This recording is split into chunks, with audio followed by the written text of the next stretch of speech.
আল্লাহর নামের তাকবীরের ধ্বনি যখন শুরু হয়ে যায়, কিসের দলাদলি আর কিসের পার্টি আর কিসের বিভিন্ন গোত্রের বংশ, আল্লাহর নামের স্লোগান যখন শুরু হয়ে যায় নাস্তিক মুরতাদের বিরুদ্ধে, তখন দেখা যায় ঘর থেকে মুসলমানরা দৌড়ে দৌড়ে যার যা কিছু আছে সব কিছু নিয়ে ময়দানে ঝাঁপাইয়া পড়ে। জোরে বলেন, আওয়াজ করে বলেন, ঠিক কিনা আওয়াজ করে বলে। যদি এমনই না হইতো তাহলে 13 ইংরেজিতে শাপলা চত্বরে এই লক্ষ লক্ষ মানুষের জমায়েত সম্ভব ছিল না। জোরে বলেন, কেন জমায়েত হয়েছে? এরা সবাই আল্লাহর গোলাম, সবাই আল্লাহর আশিক। বাংলাদেশ ওলিয়া উলিয়ার দেশ বলি, শাহজালালের পুণ্যভূমি, শাহজালালের বাংলা আমরা বলি। সত্যি আসলে অসাধারণ। সাধারণ মানুষও যারা কর্মজীবী, এরাও আল্লাহর নামের বিরুদ্ধে কেউ কিছু করলে বরদাস্ত করতে পারে। আসসালামু আলাইকুম ওয়া রাহমাতুল্লাহি ওয়া বারাকাতুহু। ভাই মাইকের সাউন্ড আর একটু সুন্দর করে দেন। আলহামদুলিল্লাহ নাহমাদুহু ওয়া নাস্তাঈনুহু ওয়া নাস্তাগফিরুহু ওয়া নু'মিনু বিহি ওয়া নাতাওয়াক্কালু আলাইহি ونعوذ بالله من شرور أنفسنا ومن سيئات أعمالنا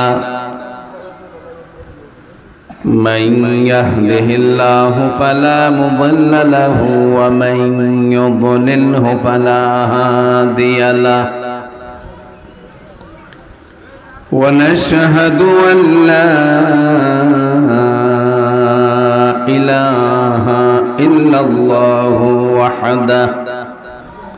وحده لا شريك له ونشهد أن سيدنا وسندنا وحبيبنا ومولانا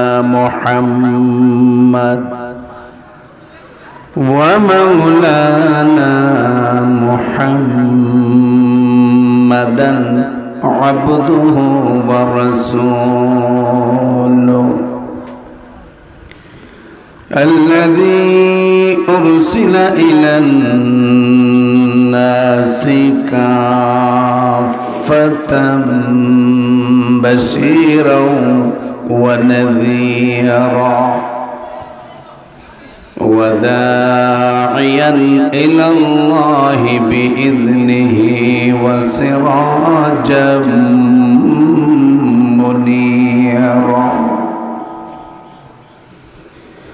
أما بعد فأعوذ بالله من الشيطان الرجيم بسم الله الرحمن الرحيم إنما المؤمنون الذين إذا ذكر الله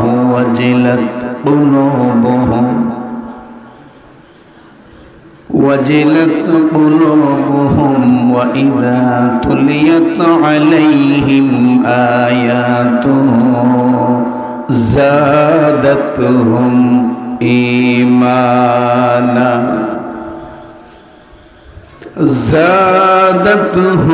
إيمانا وعلى ربهم يتوكلون الذين يقيمون الصلاة ومما رزقناهم ينفقون بارك الله لنا ولكم في القرآن العظيم ونفعنا وإياكم بالآيات والذكر الكريم اللهم صل على محمد وعلى آل محمد صلاة دائمة مقبولة تؤدي بها عنا حقه العظيم গোপীনগর নতুন নগর ইসলামী যুব সমাজ ও মসজিদের উদ্যোগে আয়োজিত আজকের এই মুবারক তাফসীরুল কুরআন মাহফিলের মুহতারাম সভাপতি দিগার হযরত ও উলামায়ে কেরাম মুরব্বিয়ানে আযম আমার কলিজার টুকরা যুবক ভাইরা পর্দার আড়ালের নেককার মুমিনা খালেসা আবেদা মা ও বোনেরা মহান রব্বুল আলামিনের দরবারে শুকর আদায় করছি অসংখ্য অগণিত যিনি রমজানের মাত্র কয়েকদিন আগে মেহেরবানি করে দয়া করে আমাদেরকে এই শাবানের চাঁদে কোরআনের পবিত্র তাফসীর মাহফিলে এই গভীর রজনীতে আরামের ঘুম হারাম করে জান্নাতের এই টুকরায় বসার তৌফিক দান করেছেন। এজন্য সবাই শুকরিয়ার বাণী উচ্চারণ করি ও কৃপণ কণ্ঠে মহব্বতের সাথে বলি আলহামদুলিল্লাহ। আপনারা এতক্ষণ অত্যন্ত গুরুত্বপূর্ণ আলোচনা শুনেছেন। আমার প্রিয় মানুষ বন্ধুবর হযরত মাওলানা মুফতি লুৎফুর রহমান ফরায়েজি দামাত বরকাতুহুমের জবান থেকে আরো উলামায়ে কেরাম বয়ান করেছেন সেই আসরের পর থেকে নিয়ে এই পর্যন্ত। এখন সর্বশেষ আমাকে আপনাদের সামনে হাজির করা হয়েছে রাত 11টার উপরে। কতক্ষণ আপনারা বসবেন বা ধৈর্য ক্ষমতা কতটুকুন আছে এটা কিন্তু আমার জানা নাই। একটু কষ্ট করে যদি স্বীকারোক্তি দিতেন যারা বসা আপনারা, যে মোটামুটি কতক্ষণ আর ধৈর্য ধরে বসতে পারবে।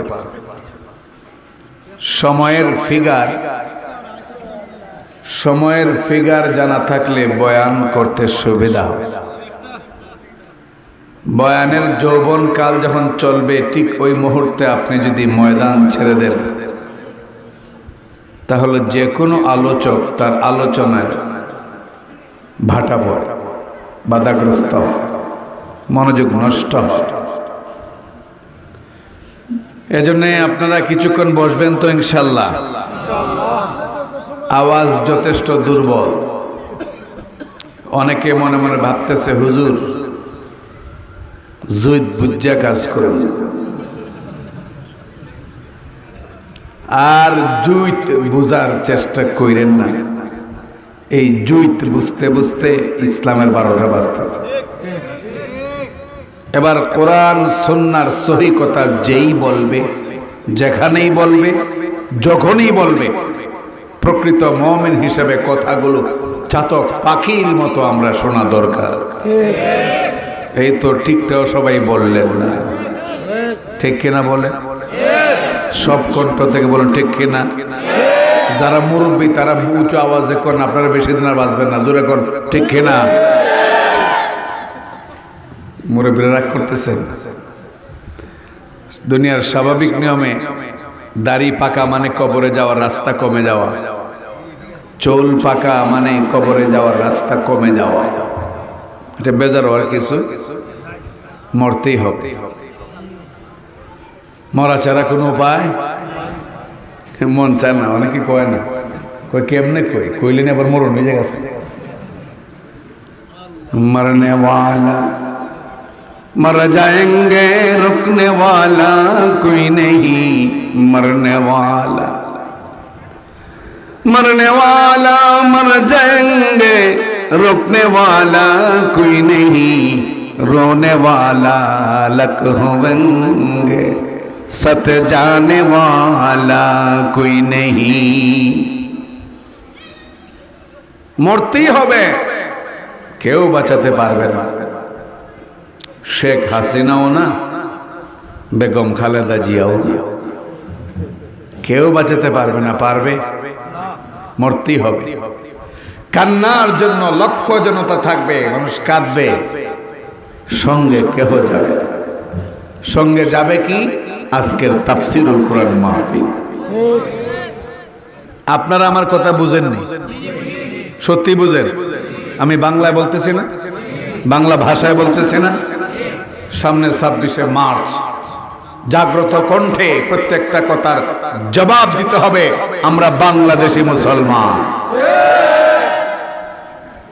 আমাদের চোখের সামনে সবচেয়ে গুরুত্বপূর্ণ হলো আমাদের ঈমান। এই ঈমানকে বাঁচাতে গিয়ে আমরা হাজারো বার মরতে পারি জিহাদের ময়দানে। প্রয়োজনে আমরা মাথার পাগড়ি মাজায়ও বাঁধতে পারি নাস্তিকদের বিরুদ্ধে। সামনের যুবকেরা খুব জাগ্রত, পিছনের অনেকেই ঘুমন্ত, মাঝখানে আছেন কিছু। হ্যাঁ, সবাই একসাথে জবাব দিবে। সময় খুব খারাপ, গভীর ষড়যন্ত্র চলতেছে। হয়তো ভাববেন যে আমরা আরামে আছি, ক্ষেত খামারে কাজ করি, বাজারে ব্যবসা করি, প্রতিদিন ব্যবসা বাণিজ্য করে টাকা পয়সা ইনকাম করছি, আমাদের সমস্যা কি? সমস্যা যখন শুরু হবে আপনার এই আরাম আয়েশও থাকবে না। 1971 আমরা দেখেছি একটা গ্রামও ছিল না যা আক্রান্ত হয় নাই। অজপাড়া গায়ে পর্যন্ত গিয়ে পাকিস্তানি হায়নারা আক্রমণ করেছে। বাংলাদেশ একটা গভীর ষড়যন্ত্রের ভিতর দিয়ে চলতেছে, খুব সাবধান থাকতে হবে। এই তো সামনে রমজান,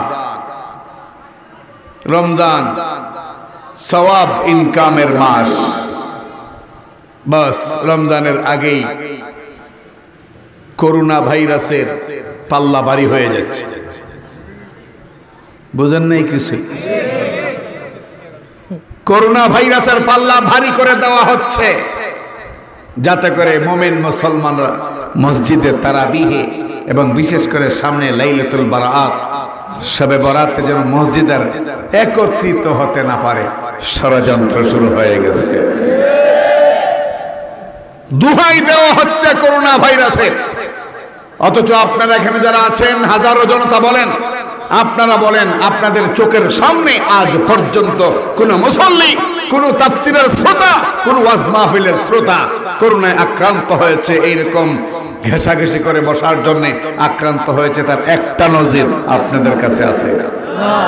একটা নজির আপনাদের কাছে আছে? তাহলে কোথায় করোনা?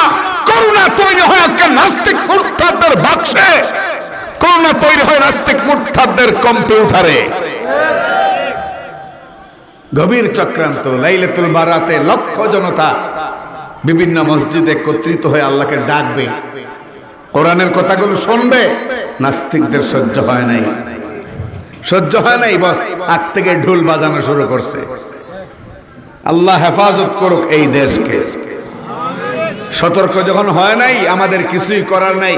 আমরা দেখেছি করোনার শুরুতে যারা খুব বেশি বেয়াদবি করেছে নামাজের সাথে, জামাতের সাথে, জামাত বলতে নামাজের জামাত, আবার জামাত ইসলামী বুঝছেন না, নামাজের জামাত, এরপরে এই ওয়াজ মাহফিল, এগুলোর সাথে যারা বেশি দুশ্মনী করেছে এর অনেকটি ইতিমধ্যে আক্রান্ত হয়ে মারা গেছে। কিন্তু যারা ঈমান ও আকীদা নিয়ে 1 বছর ধরে করোনা চলছে কিন্তু কোনো অসুবিধা হয় নাই মুসলমানের, হবেও না ইনশাআল্লাহ। বরং আমরা এই ওয়াজ মাহফিল, তাফসীর মাহফিল, মসজিদে ওয়াক্তিয়া নামাজের জামাত, জুমার জামাত পরিপূর্ণভাবে আদায় করব। আমরা এই টুকিটাকি আর এইরকম ঝুঁকিপূর্ণ অপূর্ণাঙ্গ কোনো এইরকম বিধান মেনে আমরা আমাদের ইবাদত নষ্ট করতে পারি না। আপনারা সবাই একমত? না না, হাত সবাই উত্তোলন করে বলেন তো, আপনারা কি সবাই একমত? আল্লাহ তুমি কবুল করো, মঞ্জুর করো। যুবক ভাইরা যারা দাঁড়িয়ে আছেন সামনে প্যান্ডালের সামন দিকে মেহেরবানি করে বসে যান। এখন আর স্বেচ্ছাসেবকের ডিউটি করার কোনো প্রয়োজন নাই, এখন সমস্ত শ্রোতাই স্বেচ্ছাসেবক। আপনারা বসে যান, মনোযোগ সহকারে কয়েক মিনিট কিছু কথা শোনেন। মুহতারাম হাজিরিন, আমি আপনাদের খিদমতে পবিত্র কুরআনুল কারীমের সূরা আনফাল থেকে 2-3টি আয়াতে কারিমা তেলাওয়াত করেছি। এই আয়াতগুলোর মধ্যে আল্লাহ পাক রব্বুল আলামিন মুমিনের পরিচয় তুলে ধরেছে। কাদের পরিচয়? আমরা মুমিন কিনা? আওয়াজ কিন্তু যথেষ্ট দুর্বল এবং কমজোর মনে হইতেছে। আমরা মুমিন কিনা? দেখি কে কে মুমিন না।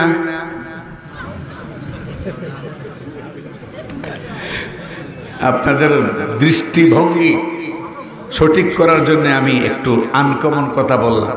অনেকে ঘুমাইতেছে, জুমাইতেছে। আমরা সবাই মুমিন তো ইনশাআল্লাহ? এই ইনশাআল্লাহ যেন কাজে লাগে, আমরা যেন জান্নাতবাসী হই। মুহতারাম হাজিরিন, যে আয়াতগুলো তেলাওয়াত করেছি এই আয়াতগুলোর মধ্যে আল্লাহ পাক খাঁটি মুমিনের গুণাবলী তুলে ধরেছেন। সুবহানাল্লাহ। সময় যেহেতু কম, সরাসরি আলোচনায় ঢুকি কোনো ভূমিকা ছাড়া। আল্লাহ পাক রব্বুল আলামিন বলছেন,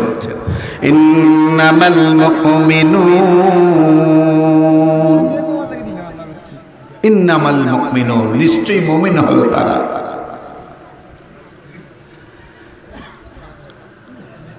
ইন্নামাল মুমিনুনা আল্লাযীনা ইযা যুকিরাল্লাহ ওয়াজিলাত কুলুবুহুম, নিশ্চয়ই মুমিন হলো তারা যাদের মধ্যে 5টা গুণ আছে। কয়টা গুণ? সবাই বলেন তো কয়টা? 5টা। এর মধ্যে 1 নাম্বার, যে মুমিন ওই ব্যক্তি যে আল্লাহর নাম স্মরণ করলে অথবা তার সামনে অন্য কেউ আল্লাহর নাম স্মরণ করলে, উচ্চারণ করলে তার কলবে, তার অন্তরে, তার হৃদয়ে তুলপার সৃষ্টি হয়, তার হৃদয়ে কম্পন সৃষ্টি হয়, তার হৃদয়ে খোদা ভীতি, আল্লাহ ভীতি, আল্লাহর প্রতি ভক্তি, আল্লাহর প্রতি মহব্বত পয়দা হয়। এর নাম কি? মুমিন। এটা মুমিনের 1 নাম্বার গুণ। এখানে তাফসীর মাহফিল হবে, আল্লাহর কথাগুলো ব্যাখ্যা করা হবে। কোরআন আল্লাহর কথা, কালামুল্লাহ বলা হয় না? কোরআন মানে কি? কালামুল্লাহ, আল্লাহর কথা। আল্লাহর কথার ব্যাখ্যা হবে। অতএব এই গোপীনগর আর নতুন নগর, 2 নগরের এলাকা। এই নগরের কোন যুবক, এই নগরের কোন মুরব্বী, এই নগরের পর্দার আড়ালের কোন মা বোন এই মাহফিল থেকে গাফেল হয়ে অলস সময় কাটাইতে পারে না, যদি সত্যিকারের মুমিন। কারণ আল্লাহ পাক বলছেন মুমিনের প্রথম গুণটাই হলো আল্লাহর নাম শুনলে, আল্লাহর নাম নিলে তার অন্তরে জলজলা পয়দা হয়।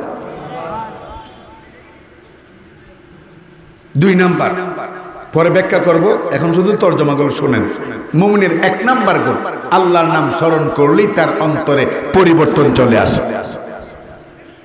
2 নাম্বার, ওয়া ইযা তুলিয়াত আলাইহিম আয়াতুহু যাদাতুহুম ঈমানা। আর মুমিনের 2 নাম্বার গুণ, সে যখন কোরআন তেলাওয়াত করে বা শোনে তার ঈমান বৃদ্ধি পায়। আরো আস্তে সুবহানাল্লাহ কর, বোঝা যায় সুবহানাল্লাহ কইলে কি পরিমাণ কষ্ট, কত মেহনত। এটাকে রোগ, এই রোগ পরিহার করতে হবে।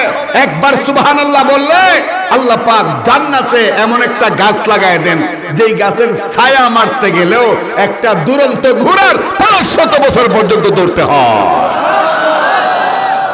আর এই সুবহানাল্লাহ বলতে গেলে বোঝা যায় কি মরি এই জায়গা মাঠের মধ্যে। বলেন সুবহানাল্লাহ, আলহামদুলিল্লাহ। এই দেখেন তো কার মুখ বন্ধ, প্রত্যেকে ডানে বাবা থাকা। ওয়াজ মাহফিলে আইছি, তাফসির মাহফিলে আইছি, তো এখানে মুখ বন্ধ রাখবো কেন? এখানে আল্লাহ বিল্লাহ করে দুই একটা সব বেশি ইনকাম করো। আলহামদুলিল্লাহ,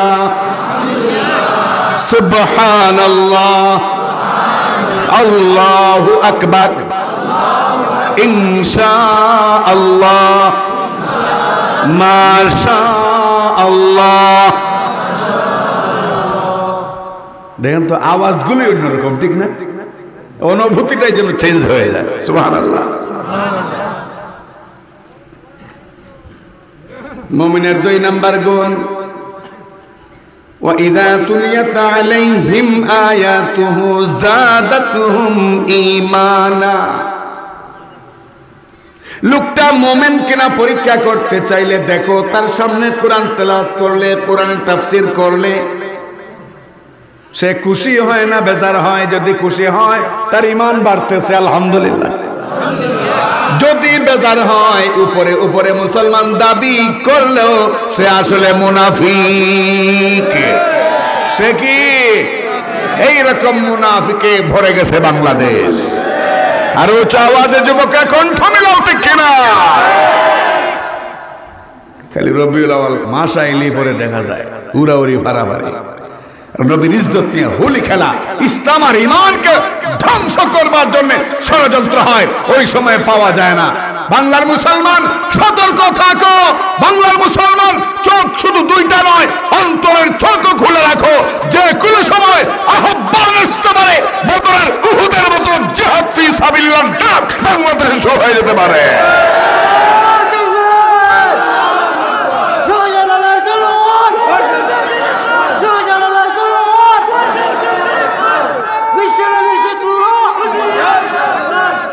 সুশৃঙ্খল তাকবীর দিবেন যদি দেন, যদি প্রয়োজন মনে করেন সুশৃঙ্খল স্লোগান দিবেন, কারণ সুশৃঙ্খল স্লোগানে অতীতে ইতিহাস আছে।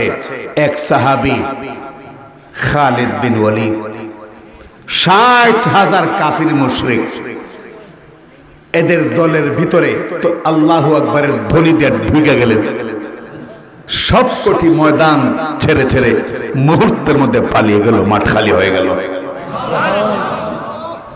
আমরা তকবীরটাও ঠিক মতো দিতে পারি না, কিন্তু গালাগালি যখন শুরু হয়, ঝগড়াঝাটি, ফাজুল লইয়া আয় ভাঙ্গে, এই সময় বুড়া বাড়াও দেখা যায় 18 উঠে কাপড় তুলে দৌড় মারে। আর তফসির মাহফিলে, ওয়াজ মাহফিলে মুসলমানদের এই মজমা, এই মুসলমানদের এই সমাবেশে আইলে পরে আমাদের জবান বন্ধ হয়ে যায় না। এটা আশানুরূপ নয়, এটা যেন না হয়। আল্লাহ সকলকে তৌফিক দান করুন। মুহতারাম হাজিরিন, আল্লাহ পাক বলেন মুমিনের 2 নাম্বার গুণ, কোরআন তেলাওয়াত শুনলে আর করলে ঈমান কি হয়? কমে না বাড়ে? কমে না বাড়ে? বাড়ে। এটা 2 নাম্বার গুণ। ওয়া আলা রাব্বিহিম ইয়াতাওয়াক্কালুন। 3 নাম্বার হলো যারা মুমিন এরা সব সময় ভরসা করে, তাওয়াক্কুল করে। কার উপরে? একটা জবান আল্লাহর ওয়াস্তে বন্ধ রাখবেন না যদি আপনি আল্লাহর বান্দা হয়ে থাকেন। মুমিনেরা তাওয়াক্কুল করে, ভরসা করে কার উপরে? আল্লাহর। এটা 3 নাম্বার গুণ। দেখি 3 নাম্বার। 4 নাম্বার শুনেন, আল্লাযীনা ইউকিমুনাস সালাহ। 4 নাম্বার গুণ মুমিনের নামাজ কায়েম করে। ধৈর্য ধরে বসবেন তো কিছুক্ষণ, তাহলে এই 5টা গুণ একদম ভেঙ্গে ভেঙ্গে আমি বলে যাব ইনশাআল্লাহ। এই ফ্যানটা একটু ওই দিকে সরাইলে ভালো, সরাসরি আমার দিকে না আসলে ভালো। ওয়া আলা রাব্বিহিম ইয়াতাওয়াক্কালুন। 3 নাম্বার ভরসা কার উপরে? আল্লাহ। 4 নাম্বার আল্লাযীনা ইউকিমুনাস সালাহ, নামাজ কায়েম করা। পড়া না কায়েম করা? পড়া না কায়েম করা? আমাদের সমাজের 99% লোক পড়ে, 1% লোক কায়েম করে। পড়া কোনটার নাম দাঁড়াইলো? উঠলো বসলো এমনে এমনে গেল গা, এটার নাম পড়া। এটার নাম কি? তার মানে পড়লো কি, হইল নি, নামাজ থাকলো নি, মাসআলা ঠিক মতো আদায় হইল নি, কোনো খবর নাই, এটার নাম পড়া। আর কায়েম করা মানে নামাজের আল্লাহু আকবার থেকে শুরু করে আসসালামু আলাইকুম ওয়া রাহমাতুল্লাহ পর্যন্ত পুরাপুরি সজ্ঞানে বুঝে শুনে আদায় করা, এটার নাম কায়েম করে। এটার নাম কি? যারা নামাজ কায়েম করে এরা নামাজে দাঁড়াইলে ডানে বামে কোনো দিকে তাকায় না। আর যারা নামাজ পড়ে, একবার ঢাকা থেকে আসছি আর সরাইলে বিশ্ব রোডের এখানে এক মসজিদে নামাজের জন্য আসরের নামাজ গাড়ি দাঁড় করাইলাম, একবার নামাজের মধ্যে মোবাইল বাজে উঠছে পকেটে। এর নামাজের থেকে আমি উজু করতেছি আর দেখতেছি বারান্দায়, নামাজের থেকে মোবাইল বের করে বেটা আমি ওর নামাজে পরে কল দে। এর নামাজ আছে না গেছে? আছে না গেছে? এটা নামাজ পড়া, কায়েম করা না। কায়েম করলে উপায়টা কি হয় এটাও বলবো, যদি ধৈর্য ধরতে পারে। 4 নম্বরে নামাজ কায়েম, আর 5 নম্বরে আল্লাহ পাক যে রিজিক দিয়েছেন এই রিজিক থেকে খাঁটি যে মুমিন তার 5 নম্বর গুণ, আল্লাহ যে রিজিক দিয়েছেন এই রিজিক থেকে সে কিছু দান করে। সে কি করে?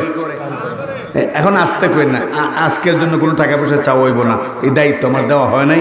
আর এটা যুবকদের তাফসির মাহফিল, আপনারা চিন্তিত হইয়েন না। এরপর আল্লাহর রাস্তায় জবানটা খুললা কোন 5 নম্বরে মুমিনের গুণ কি? আল্লাহ যা দিয়েছেন তা থেকে কিছু দান। আল্লাহ বলছেন ওয়া মিম্মা রাযাকনাহুম ইউনফিকুন। আসলে ওয়া মিন মা, আল্লাহ যা দিয়েছেন এর থেকে কিছু। আল্লাহকে ধন্যবাদ দেওয়া দরকার কোটিবার। আল্লাহ যদি বলতেন যা দিছি সব যা দিবি, না দিলে পরে আজরাইল পাঠাইয়া দেব, গলা চাপ দিয়া জিব্বা দেরাত বের কইরা তারপরে সব নিয়ে আইব। যা দিছি সব যা দিবি এমন একটা আদেশ যদি আল্লাহ দিতেন, কারো কি শক্তি আছে আল্লাহর মোকাবেলা করার? পারত কেউ সম্পদ থেকে রাখতো? এই 5টা গুণ মুমিনের। এই 5টা গুণ কার? মুমিনের। আল্লাহ পাক রব্বুল আলামিন এই 5টা গুণাবলী বর্ণনা করেছেন মুমিনের। এবার এই 5টা আমরা একটু ব্যাখ্যা বিশ্লেষণ করি। ধৈর্য ধরবেন তো ইনশাআল্লাহ। প্রথম গুণ, আল্লাহর নাম নিলে কি হয়? অন্তরে জলজলা পয়দা হয়, অন্তরে পরিবর্তন চলে আসে। যেই মাত্র শুনছে মুয়াজ্জিন বলতেছে আল্লাহু আকবার, আল্লাহু আকবার, যেই মাত্র শুনছে, শোনার সাথে সাথে সব কাজকর্ম বন্ধ করে মসজিদের দিকে পড়ে। তাহলে বুঝা গেল প্রথম গুণ তার মধ্যে ফিটিং হয়। আব্দুল্লাহ ইবনে মুবারক রাহমাতুল্লাহি আলাইহি ইন্তেকালের পরে ওনার এক সমসাময়িক বন্ধু মানুষ, বড় ওলি, স্বপ্নে দেখলেন। বললেন বাবা আব্দুল্লাহ ইবনে মুবারক কেমন আছো? জি খুব ভালো আছি বন্ধু, আল্লাহ পাক অনেক শান্তিতে রাখছেন। কিন্তু শোনেন, আশ্চর্যের ব্যাপার, আমি যেই পরিমাণ শান্তিতে আছি, সুখে আছি, ঠিক সেম শান্তিতে সুখে কবরে আছে আমার পাশের বাড়ির এক বেচারা, যে বেচারা কামার লোহা পিটে। আর আস্তে লোহা পেটে তো কামার, ওই কামারও আমার মতোই আছে। কেমনে, কেন, কোন কারণে এত মর্যাদা সে পাইলো দোস্ত, আমি তো আর উদ্ঘাটন করতে পারিনি। তখন এই বুজুর্গ গেলেন কামারের বাড়িতে, গিয়া বললেন তোমার স্বামী কি করতো? কৌতো কয় আমার স্বামী কি করতো জানেন না? লোহা পিটে না, লোহা পিটানোর পাশাপাশি আর কি করতো? কয় আর কি করতো? আমার স্বামীর একটা গুণ ছিল বড় চমৎকার, তিনি যখন লোহা পিটাইতেন মাঝে মধ্যে দেখতাম হাতুড়ি তুলছেন উপর দিকে, লোহা আগুনে গরম, লোহার মধ্যে আঘাত করবেন, ঠিক ওই মুহূর্তে মসজিদের মিনার থেকে যখন আওয়াজ আসছে আল্লাহু আকবার, ওই হাতুড়ি আর সামনে আসে নাই, পিছন দিকে পিকে ফেলে দিয়েছেন, সোজা মসজিদে চলে গেছে, সোজা মসজিদে চলে গেছে। সম্ভবত আল্লাহ পাক এজন্যই তাকে এত মর্যাদা দান করেছেন। স্ত্রী বললেন আরেকটা বিষয় খেয়াল করতাম, প্রতিদিন তিনি আসতেন বাড়িতে রাতের বেলা, আইসা দেখতেন আব্দুল্লাহ ইবনে মুবারক কিতাবাদি মোতালা করতেছেন, কোরআন তিলাওয়াত করতেছেন, নফল নামাজ পড়তেছেন। তখন আমার স্বামী খুব আক্ষেপের সাথে বলতেন, আল্লাহ, আব্দুল্লাহ ইবনে মুবারককে তুমি কত মর্যাদাশালী বানাইছো, তার কোনো দিন দুনিয়ার মানে এই দুনিয়ার কোনো চিন্তা নাই, তার এত সাগরেদ, তার এত ছাত্র, তার সব আয়োজন, প্রয়োজনের আয়োজন তারা করে দেয়। আমিও যদি তার মতো এরকম হইতাম, আমিও সারাক্ষণ তার মতোই তোমাকে স্মরণ করতাম, লোহা পিটাইতাম না, সারাক্ষণ শুধু তোমার নামটাই অন্তরে আর টুটে আমি প্রতিধ্বনিত করতাম। মনে হয় এই কারণে আল্লাহ পাক আমার স্বামীকে এত সম্মান দান করেছে। এক নাম্বার গুণ মুমিনের, ইযা যুকিরাল্লাহু ওয়াজিলাত কুলুবুহুম, যখন আল্লাহর নাম নেওয়া হয় তার অন্তরটা নরম হয়ে যায়, অন্তরে জলজলা পয়দা হয়ে যায়, অন্তরের মধ্যে আল্লাহর ইশক মোহাব্বত বেড়ে যায়। যেই মাত্র শুনে এই গোপীনগর নতুন নগরে যুবকদের আয়োজনে মুরব্বীদের পরামর্শে মসজিদের সামনে এই বিশাল তাফসিরুল কোরআন মাহফিল আওয়াজটা কানে যায়, যুবক আর ঘরে থাকতে পারে না, কান থেকে হেডফোন নামাইয়া সোজা চলে আসে মাহফিলের পেন্ডালে। বছরে একদিন আল্লাহ পাক মাহফিল জমাইবার আয়োজন দিয়েছেন এলাকার যুবকদেরকে। আমি কেন ঘরে বসে থাকবো, আমি মাহফিলের পেন্ডালে গিয়ে হাজির হব।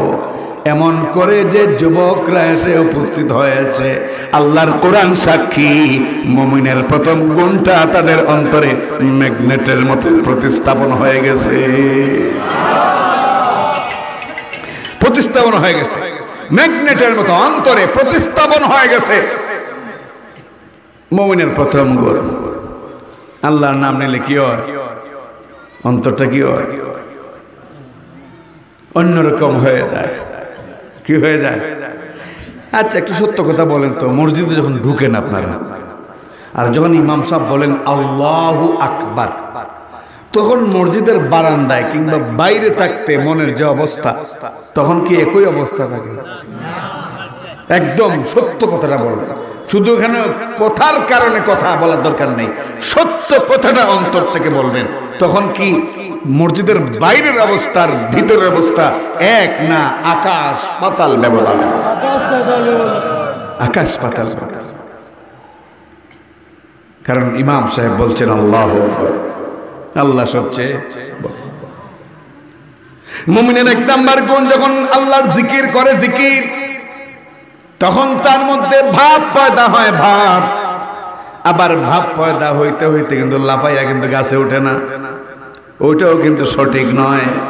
ভাব পয়দা হয় তার মানে হলো যখন আল্লাহর জিকির শুরু করে ফানা ফিল্লা হয়ে যায়, এই অন্তরটার মধ্যে একমাত্র আল্লাহর রাজ্য ছাড়া আর কারো উপস্থিতি থাকে না।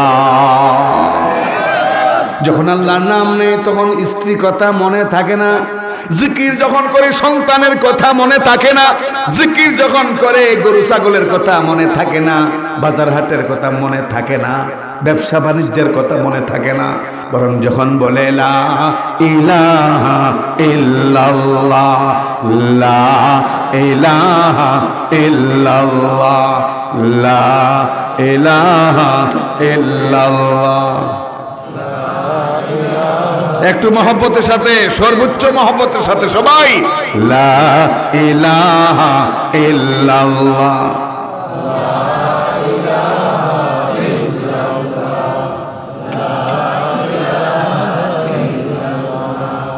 লা ইলাহা ইল্লাল্লাহু মুহাম্মাদুর রাসূলুল্লাহ। যখন আল্লাহর নাম নাই তখন কি হয়? দুনিয়া সবকিছু। এই ব্যাপারে আমাদের কওমি মাদ্রাসায় একটা আরবি সাহিত্যের কিতাব পড়ানো হয়। তা আগে আলিয়াতো ছিল, এখন আছে কিনা জানি না, হুজুর বলতে পারবেন। কালিউবি আরবি সাহিত্যের কিতাব। এই কিতাবের একদম প্রথম যে সবকটা, সেটা একজন গোলামের ইতিহাস দিয়া শুরু হয়েছে। মূলত কিতাবটা আরবি সাহিত্যের কিতাব। তো এই কিতাবের একদম প্রথম ঘটনাটা উল্লেখ করা হয় যে এক গোলাম, দেহটা খুব দুর্বল, মালিক চাইলো এই দুর্বল গোলাম দিয়ে আর বেশি দিন আমি কাজ নিতে পারবো না, নিয়ে গেল বাজারে, বিক্রি করতে চাইলো মালিক। বাজারে উঠানোর পরে মানুষ, অন্যান্য মালিকরা তাকে দেখতে আসলো। এক মালিকের পছন্দ হইল, সে কথাবার্তা বলা শুরু করলো যে কিভাবে কি মানে বিক্রি করবে, কত টাকা এসে। আগে তো মানুষ বেচা কেনা হইতো, এখন কুরবানির হাটে যেরকম গরু ছাগল উঠ দুম্বা ভেড়া উঠে, তখনকার সময়ে সপ্তাহে 2-3 দিন এরকম বিভিন্ন জায়গায় মানুষ উঠতো, মানুষ উঠতো, মানুষ বেচা কিনা হইতো। আল্লাহ যে কত সুখে রাখছে আপনা করে, আমাদের সকলকে শুকরিয়া। কুঠি বানাতে কোনো শেষ হবে না, এখন তো আর আমরা গোলামি করতে হয় না। জোরে বলুন ঠিক কিনা? মুহতারাম হাজিরিন, তো এই কিছু লোক আসলো, আসার পরে মানে মালিক হিসাবে আসলো। আসার পরে এক লোকের পছন্দ হইল এই গোলামকে, সে কিনতে চাইলো। তখন গোলামে কানে কানে দেখবে, মালিক আপনি যে আমারে কিনবেন, মেহেরবানি করে আমার 2টা কথা শোনেন। কি কথা? কথা হইল আপনি যে আমাকে কিনবেন, যদি আপনি কিনেন আর আমার কাছ থেকে সঠিকভাবে খেদমত লাভ করতে চান, তাহলে আমার 3টা কথা আপনাকে মানতে হবে, 3টা শর্ত রাখতে হবে। তো মালিকে কয়, তুমি গোলাম, আমি কিনবো তোমাকে তোমার মনিব থেকে, গোলাম হইয়া তো কোনো শর্ত চলে না, তুমি শর্ত দিতে চাও, আচ্ছা বলো কি শর্ত? গোলাম বলল, হ্যাঁ গোলামদের কোনো মূল্য নাই, গোলামদের কথার কোনো দাম নাই, হ্যাঁ আমাদের শর্ত দেওয়া চলে না, এরপরে দিতেছি, মেহেরবানি করে শুনেন। 1 নাম্বার শর্ত, মালিক আপনি দিনের বেলা আমাকে দিয়া যত খেদমত করাইবেন, কাজ করাইবেন, কোনো আপত্তি নাই, কিন্তু রাতের বেলাটা আমার আসল মালিকের জন্য ছেড়ে দিবেন। কথা বুঝতেছেন আপনারা? তাহলে জবানটা মেহেরবানি করে সজাগ রাখবেন। দিনের বেলা যত ইচ্ছা খেদমত আমি করব, কিন্তু রাতের বেলা আমি আমার আসল মালিকের ইবাদত করব। 2 নাম্বার শর্ত, সারাদিন কাজ করেন, কোনো আপত্তি নাই, কিন্তু আজানটা পড়লেই মেহেরবানি করে আমাকে ছুটি দিয়া দিতে হবে। 3 নাম্বার শর্ত, মালিক আমাকে এমন একটা ঘর দেবেন, হোক সেটা কুড়ে ঘর, শর্ত হইল ওই ঘরে আমি ছাড়া আর কেউ থাকতে পারবে না, শুধু আমি থাকবে, কেউ ঢুকতে পারবে না। এই 3 শর্ত দেওয়ার পরে নতুন মালিক মনে মনে ভাবলো, নিশ্চয়ই এই গোলামের মধ্যে কিছু আলাদা জিনিস আছে, না হয় গোলাম হইয়া এত চমৎকার শর্ত দিতে পারে। মালিক বলল, ঠিক আছে যাও, আমি তোমার এই শর্তগুলো গ্রহণ করে নিলাম, মেনে নিলাম। বাস এই গোলামকে কিনে বাড়িতে নিয়ে গেল। বাড়িতে নিয়ে যাওয়ার পর সর্বপ্রথম থাকার ঘর। এই বেটা জমিদার ছিল, অনেক টাকার মালিক, তার বাড়ির সীমানায় অনেকগুলো ঘর। প্রথমে একটা ঘর দেখাইলো সুন্দর, ঘরটা খুব জাকজমক। বলল, এটা তোমার পছন্দ হয়নি? গোলাম বলে, মালিক কয়দিনের দুনিয়া, এত দামি ঘরে ঘুমাইয়া খিলাম। ও মালিক, এই ঘর নয়, আরো সাধারণ একটা ঘর দেখান। মালিক নিয়ে গেলেন আরেক ঘরে, সেটাও নয়, সর্বশেষ একটা কুঁড়ে ঘর, সনবাসের ঘর, বাহির থেকে ভিতরে অনেক দেখা যায়, আবার চালের উপর দিয়ে পানি পরে রৌদ্রও লাগে। ওই ঘরটা দেখানোর পরে গোলাম বলে, মালিক যদি আপত্তি না থাকে আপনার, ওই ঘরটাই আমার পছন্দ। মালিক বলল, ঠিক আছে, পছন্দ হইলে থাকো। শুরু হয়ে গেল খিদমত, শুরু হয়ে গেল জীবন যাপন। ওই মালিক, মুহতারাম হাজিরিন, ওই মালিক অনেক টাকার মালিক। আর টাকা পয়সা যাদের বেশি হয়, কিছু কিছু লোক আছে টাকা পয়সা বেশি হইলেই শয়তানে গুথায়। হ্যাঁ, মাঝখানে 2-1 যুবক বুঝছে রে, আর কেউ বুঝে নাই। কিছু কিছু লোক আছে টাকা পয়সা বেশি হইলেই শয়তানে গুথায়। তখন অন্যায়, অপরাধ, অশ্লীলতা, নোংরামি আর বেহায়ামি আর জুলুম নির্যাতন বাইরে যায়। জোরে হন ঠিক কিনা? জোরে বলেন। আগে পাইতো না, ভাত খাইতে পারতো না, আগে মাছ মাংস তো দূরের কথা, সপ্তাহে একদিন সুটকেও কপালে জুটতো না, কেমনে কেমনে এখন কোটিপতি হয়ে গেছে। বাজারে গেলে পরে আর বড় মুরব্বী এলাকার গণ্য মান্য ব্যক্তিবর্গ আর নজরে পড়ে না। আর জোরে বলেন, জোরে বলেন, আওয়াজ করে বলেন ঠিক কিনা? আছেন এরকম? তো এই মালিক টাকা পয়সা হয়েছে নতুন, আগে এত টাকার মালিক ছিল না। এখন সে টাকা পয়সা হওয়ার কারণে প্রতি রাতে সে নর্তকী আনে বাড়িতে। কথা বুঝতে থাকলে জবাব দিবেন। নর্তকী আনে বাড়িতে, নাচে গায়, আর খুব দামি দামি মদ বিদেশ থেকে আনায়, এগুলো খায়, নিজেও মাতলামি করে। এই গোলাম যাওয়ার 15-20 দিনের মাথায় ওই মনিব কিছু নর্তকী আনলো। নর্তকীরা সারা রাত নেচে গে গোটা বাড়িটা মাথায় তুলল। মদ পান হইল। রাত 2টার পরে যখন নর্তকীরা চলে গেল আর তার মদ খাওয়ার মাতলামির পরিমাণটা একটু কমলো, সে একটা চক্কর লাগাইল বাড়িতে, গোটা বাড়িতে। এটা অনেক বড় জমিদার বাড়ি। ঘুরতে ঘুরতে ওই গোলামের বাড়ির কাছে, ঘরের কাছে গেছে। গিয়া দেখে গোলাম সেজদায় পড়া, ও ঝরে ছোট বাচ্চার মতো হাও মাও করে কাঁদতেছে। আবার ওই সেজদায় পড়ে মহান আল্লাহ তাআলার নামটা সর্বোচ্চ মহব্বতের সাথে নিতেছে। মনিব লক্ষ্য করে দেখে এই গোলামের মাথা থেকে একদম আসমান পর্যন্ত এই সনবাসের ঘরের চাল ভেদ করে একটা নূরের ঝাড়বাতি আসমান পর্যন্ত পৌঁছে গেছে। এই অবস্থা দেখা মালিক আশ্চর্য হয়ে গেল, দৌড়ে চলে গেল ঘরে। স্ত্রী ছিল ঘুমে, স্ত্রীকে জাগাইল, বলো ঘুমাই রেছে, উঠো। কি হয়েছে? একটা আশ্চর্যজনক জিনিস দেখলাম। কি দেখলাম? দেখি আমাদের যে গোলামটা, এই গোলামে জিকির করতেছে, সেজদায় পড়ে পড়ে আল্লাহর নাম নিতেছে, আর তার মাথা থেকে আসমান পর্যন্ত বিশাল একটা নূরের ঝাড়বাতি মানে কায়েম হয়ে গেছে, দুনিয়া থেকে আসমান পর্যন্ত। বউয়ে কয়, হ ঠিকই তো দেখছো, মদ খাইলে দেখা হয়ে যায়। বউ বিশ্বাস করে নাই, কারণ বিশ্বাস করবে কেমনে? মদ খাইয়া যখন ঘরে আসে, দরজা খুলে দে মা, কই দরজা খোল, মা দরজা খুলে দে। কই কিরে বাবা, কি তোর অবস্থাকে? কথা কৃষ্ণ বউ। নাউজুবিল্লাহ জোরে বলবেন না? এরপরে জবানটা খুলে বলবেন না নাউজুবিল্লাহ? এই মাদকে ধ্বংস হয়ে যাচ্ছে দেশের অসংখ্য অবিধাত পরিবার। অনেক বাবার স্বপ্ন, মায়ের স্বপ্ন পানিতে মিশে গেছে, ধুলায় মিশে গেছে এই মাদকের কারণে। মাদককে না বলুন, মাদককে না বলুন বলে সানবোর্ড ঝুলায় দেয় রাস্তার মোড়ে মোড়ে, অথচ এই মদখোরদেরকে কোরআনের সেই বিধান, কোরআনের সেই বক্তব্য, কোরআনের সেই নসিহত শোনানোর জন্য কোনো ব্যবস্থা করতে পারে না দেশের রাষ্ট্রপক্ষ। যার কারণে এই মদখোরের আর ভালো হয় না, দিন দিন শুধু ধ্বংসের পথে যাইতেছে। রাগ করতেছেন? রাগ করে লাভ নেই, আমি 1 ঘন্টা পরে যাই মুগা। মুহতারাম হাজিরিন, মহিলা বলতেছে, হ্যাঁ মদ খাইলে এরকম অনেক কিছু দেখা যায়। গাঞ্জা খাওয়ার পরে কয় পরনে লুঙ্গি নাই, কয় আমি জান্নাতে পোশাক পইরা রইছি। গাঞ্জা খায়, বিশাল বড় মুছ, কাটলে পরে বাথরুমের জারো হইয়া যাবে এই অবস্থা।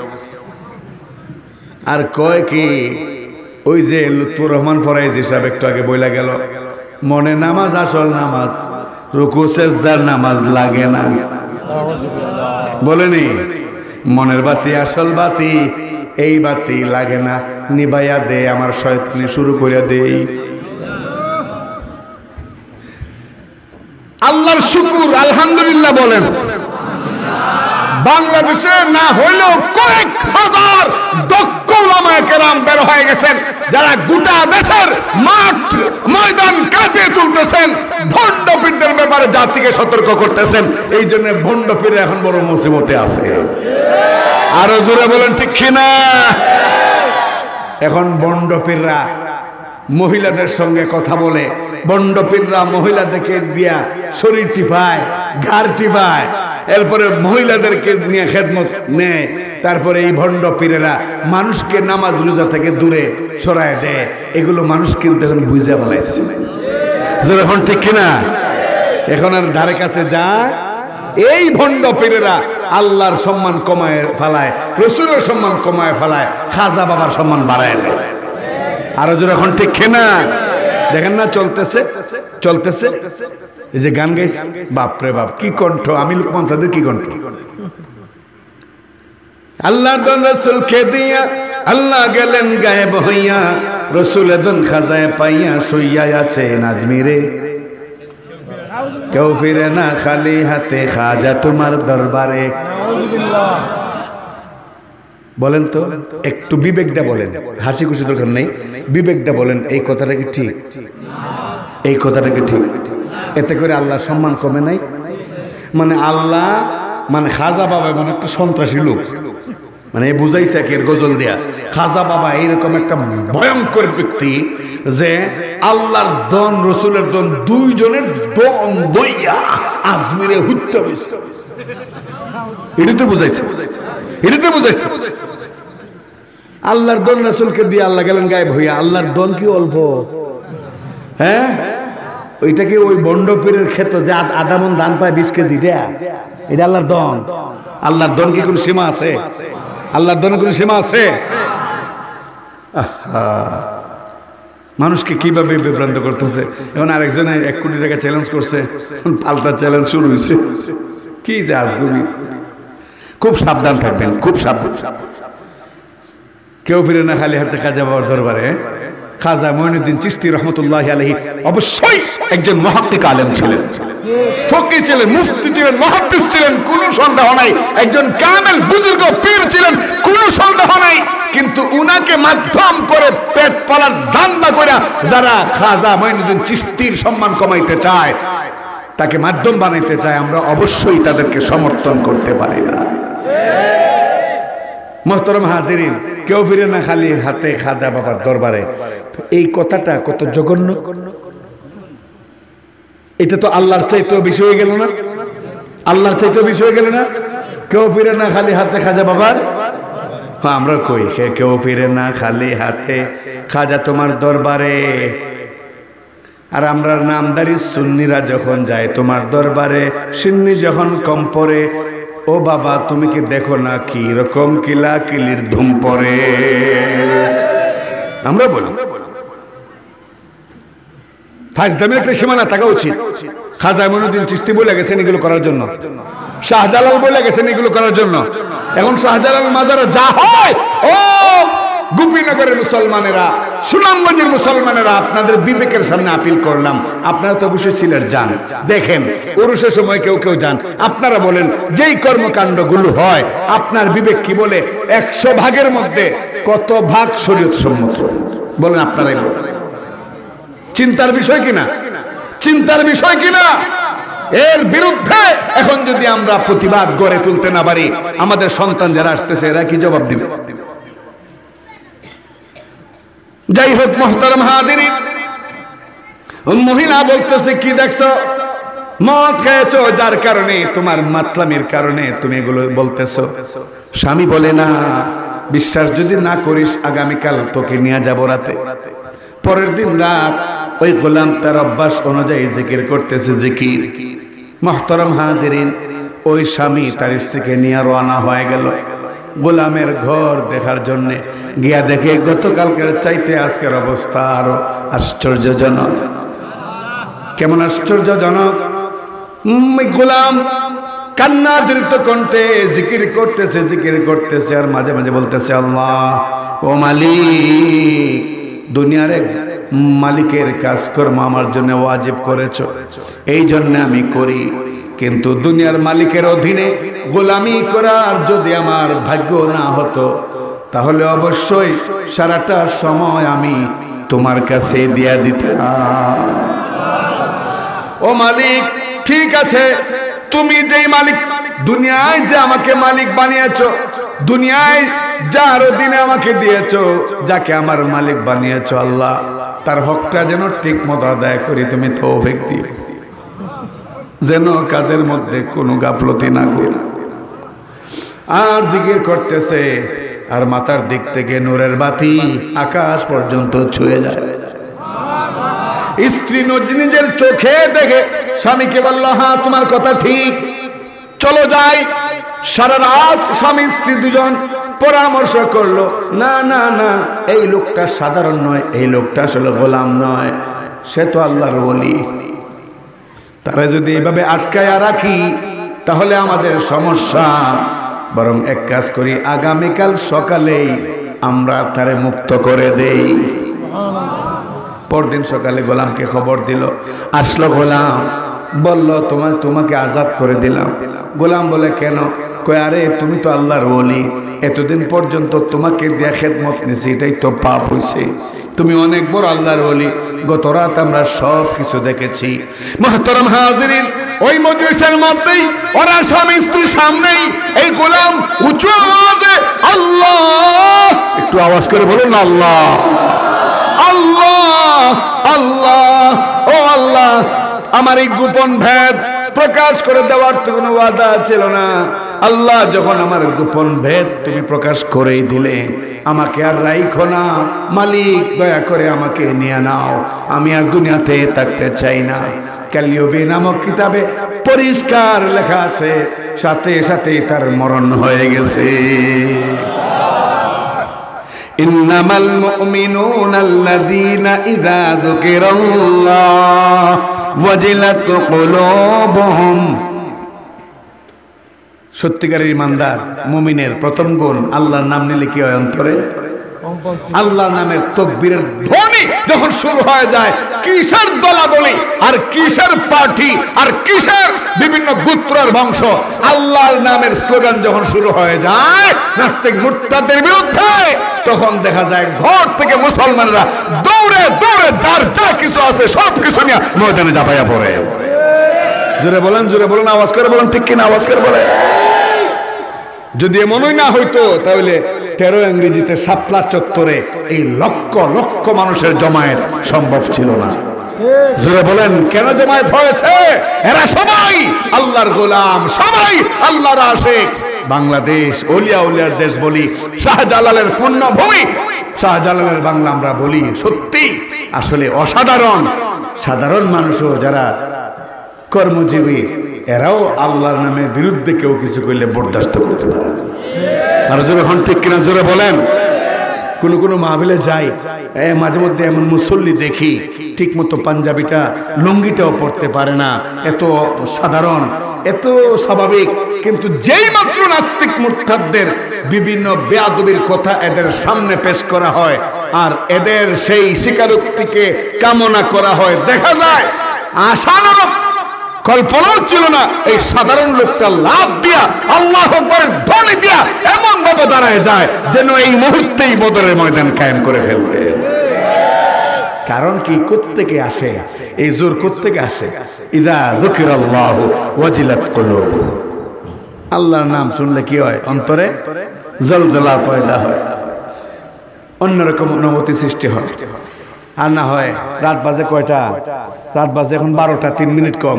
এই যে বৈশা রয়েছেন, এই যে আপনারা বৈশা রয়েছেন, আল্লাহর কসম করে বলি কোনো স্বার্থ নাই এখানে। কোনো স্বার্থ আছে? এক প্লেট করে বিরিয়ানি দেওয়া হবে, 500 করে টাকা দেওয়া হবে, অথবা 1টা করে কাউকে চাকরি দেওয়া হবে, 10 টাকা কাউকে 1 কেজি চাল দেওয়া হবে, কোনো কিছুরই ওয়াদা নাই। একটাই ওয়াদা, বসলে কথা শুনলে আর আমল করলে জান্নাত আর আল্লাহ খুশি, বস এতটুকুন কথাই। রাত 12টা সেই বিলাস প্রিয় জীবনের বালিশ বিছানা লেপ তুষক সব হারাম হয়ে গেছে। জোরে বলেন ঠিক কিনা জোরে বলেন। সাদের আইফোন, 60,000 টাকার আইফোন, 1.5 লক্ষ টাকার আইফোন, 20,000 টাকার টাচ মোবাইল, 30,000 টাকার টাচ মোবাইল, সব বন্ধ। যুবকের চোখ 2টা বক্তার দিকে, কান 2টা বক্তার দিকে, অন্তরটা আল্লাহর দিকে। ইযা যুকিরাল্লাহু ওয়াজিলাত কুলুবুহুম।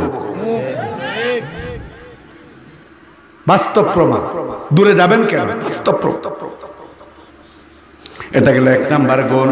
2 নাম্বার গুণ, ওয়া ইযা তুলিয়াত আলাইহিম আয়াতুহু যাদাতুহুম ঈমানা। মুমিনের 2 নাম্বার গুণ, কোরআন তেলাওয়াত যখন শুনে তার ঈমান বৃদ্ধি পায়। কি পায়? কি বৃদ্ধি পায়? ঈমান বৃদ্ধি পায়। ঈমান আবার বাড়ে কেমনে, কমে কেমনে? প্রশ্ন আসতে পারে। বৃদ্ধি পায় তার মানে কি ওজন বাড়ে? ওজন কতটুকু? 500 গ্রাম না 1000 গ্রাম মানে 1 কেজি নাকি আধা কেজি? না না, এই অর্থে বাড়ে আর কমে এখানে বোঝানো হয় নাই, বরং বোঝানো হয়েছে কোরআন তেলাওয়াত যখন শুনে তখন মুসলমানের পোলারা যারা মুমিন, আল্লাহর উপরে পূর্ণ বিশ্বাস যাদের আছে, তাদের ঈমানে জোশ চলে আসে। জোশ কি আসে? মুহতারাম হাজিরিন, ঈমানের জোশ যেন না আসে, যেন বন্ধ হয়ে যায়। আর মুমিন মুসলমানের পোলারা যেন তাদের অন্তরের যে একটা স্বচ্ছ, অন্তরের স্বচ্ছ মনোভাব আল্লাহর প্রতি, কোরআনের প্রতি, এটা যেন ধ্বংস হয়ে যায়। এই জন্যই শয়তানি চক্রান্ত চলছে আকাশ মিডিয়ার মাধ্যমে দেশের যুবকদের চরিত্র হরণ করবার জন্য ভারতীয় চ্যানেলগুলো বাংলাদেশে ঢুকিয়ে দেওয়া হয়েছে। উঁচা আওয়াজে বলো যুবকেরা, ঠিক কিনা বলো?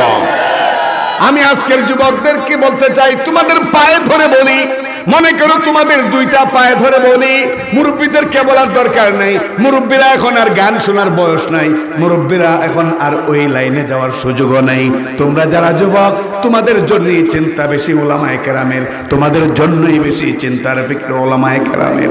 ওই যে হেডফোন ঢুকাইয়া আর ওই পার্শ্ববর্তী বন্ধু প্রতিম দেশ নামে আমাদের যে মহাশত্রু, ওই শত্রু এই দেশের মুসলমানদেরকে ঈমান ধ্বংস করবার জন্যে যত নোংরামি আর যত রকম বেহায়ামি আছে, এই সবগুলো চ্যানেল অল্প টাকায় বাংলাদেশে ছাড় দেয়া দেয়। একমাত্র উদ্দেশ্য যুবক ধ্বংস করা, মুসলমান যুবকদেরকে ধ্বংস করা। আমি তোমাদের পায়ে ধরে বলে যাই, খবরদার, যদি আল্লাহরে ভয় পাও কানের মধ্যে লাগায়ও না, হেডফোন লাগায়ও না, গান বাজায়ও না। শোনো, তোমার পয়গম্বর কি বলেছেন? তোমার পয়গম্বরের বয়স মাত্র তখন 13 বছর, মাত্র 13 বছর। তোমার পয়গম্বর যাইতেছেন এক বিয়ে বাড়ির সামনে দিয়া, হই হট্টগোল করে গান হচ্ছে।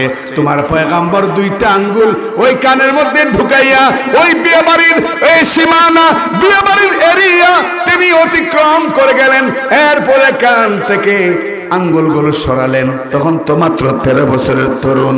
মক্কার এক মুরব্বী জিজ্ঞেস করেছিল, ও বাবা মুহাম্মদ, এই রকম তুমি এই বাড়ির সামনে দেয়া গেলা, আঙ্গুলগুলো কানের মধ্যে কারণ কি? নবীজি সাল্লাল্লাহু আলাইহি ওয়াসাল্লাম তখনও পয়গম্বর নন, তখনও পয়গম্বর নন। আরো প্রায় অনেক দিন পরে, আরো প্রায় 27 বছর পরে তিনি পয়গম্বর হবেন।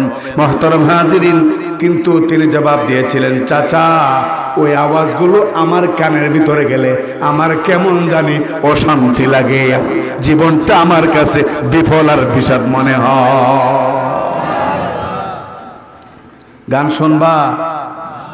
জোয়ান যারা আছো গান শুনবা না? আসতে কইতাছ না? তফসির থেকে গিয়ে মনে শুনবা। আল্লাহ হেফাজত করো।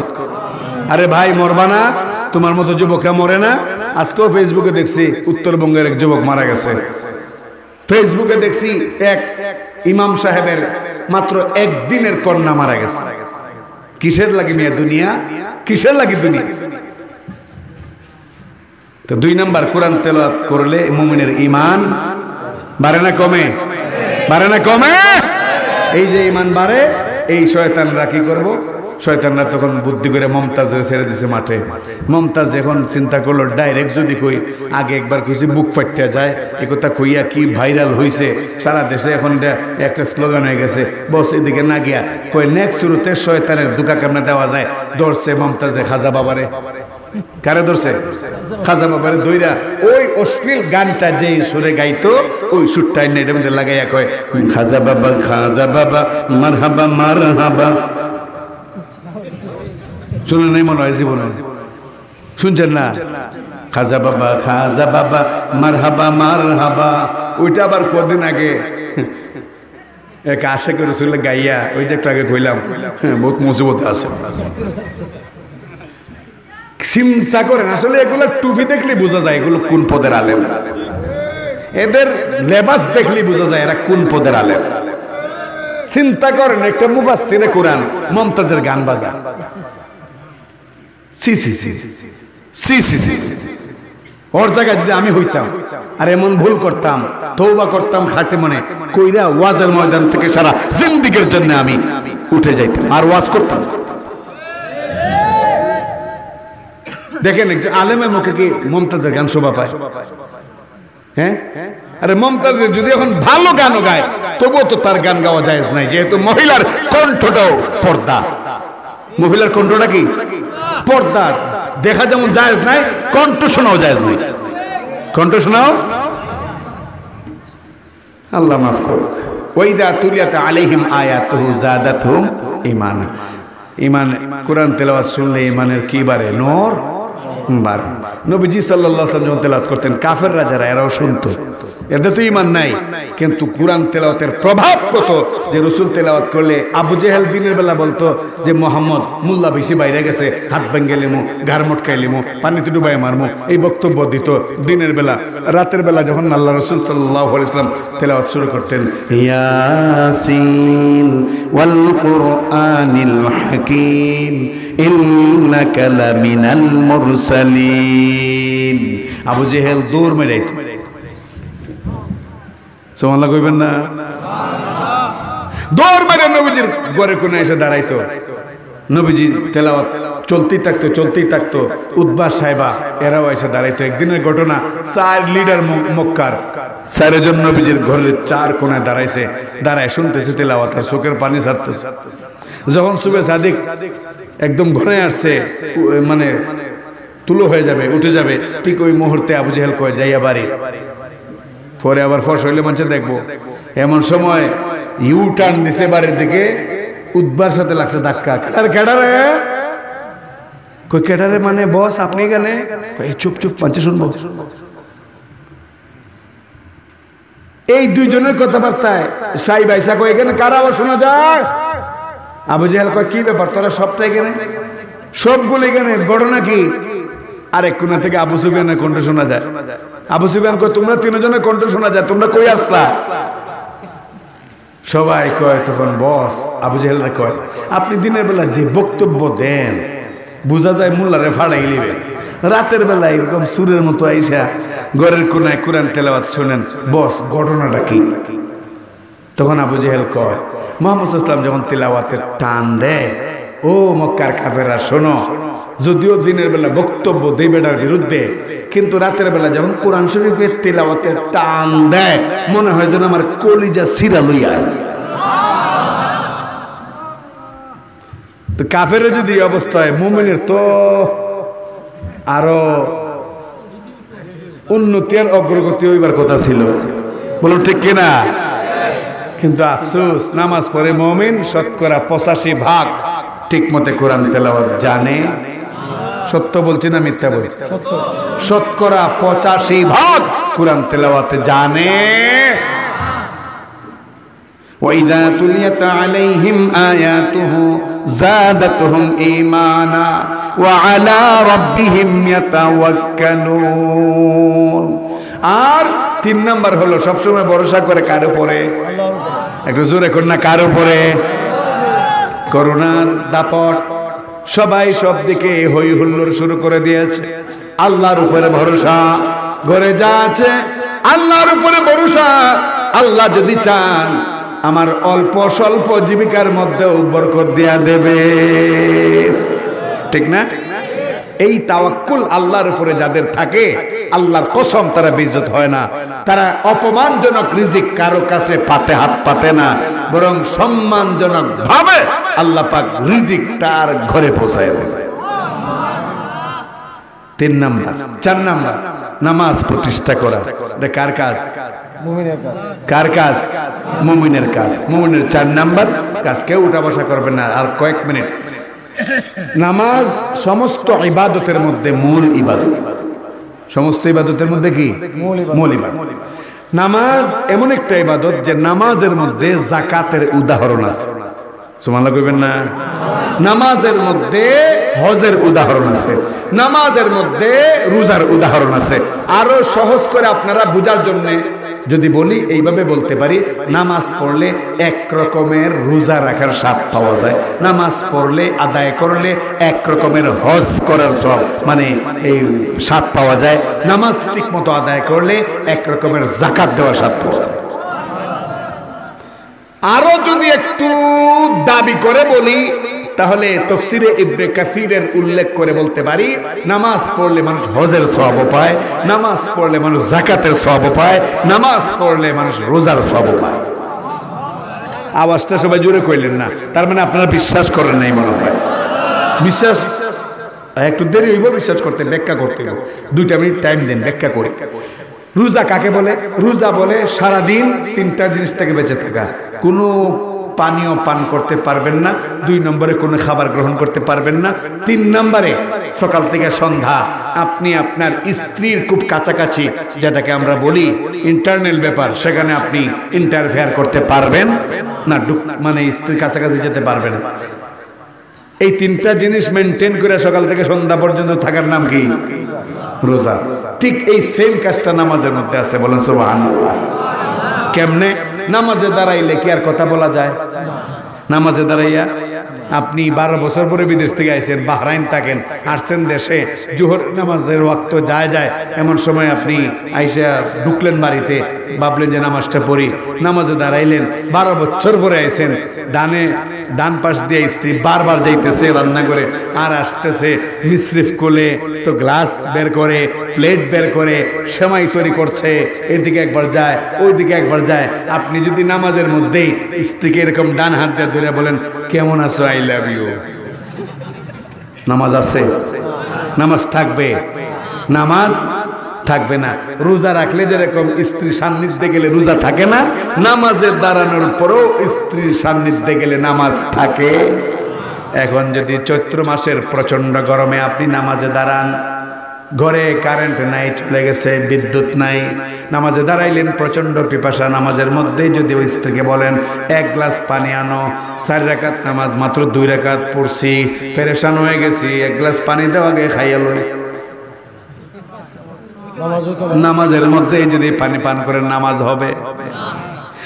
যদি বলেন নামাজের মধ্যেই সময় পাই না, বড় ব্যস্ত মানুষ, নামাজের মধ্যেই খাবারটা চাইরা ফেলি, তুমি রাখো সেজদার ডান পাশে রাখো, আমি সেজদায় গেলে 2 লোকমা করে খাইমো, আর 4 রাকাতে 8 লোকমা, বস আমার খাবারের প্লেট সাবাস, নামাজ হবে?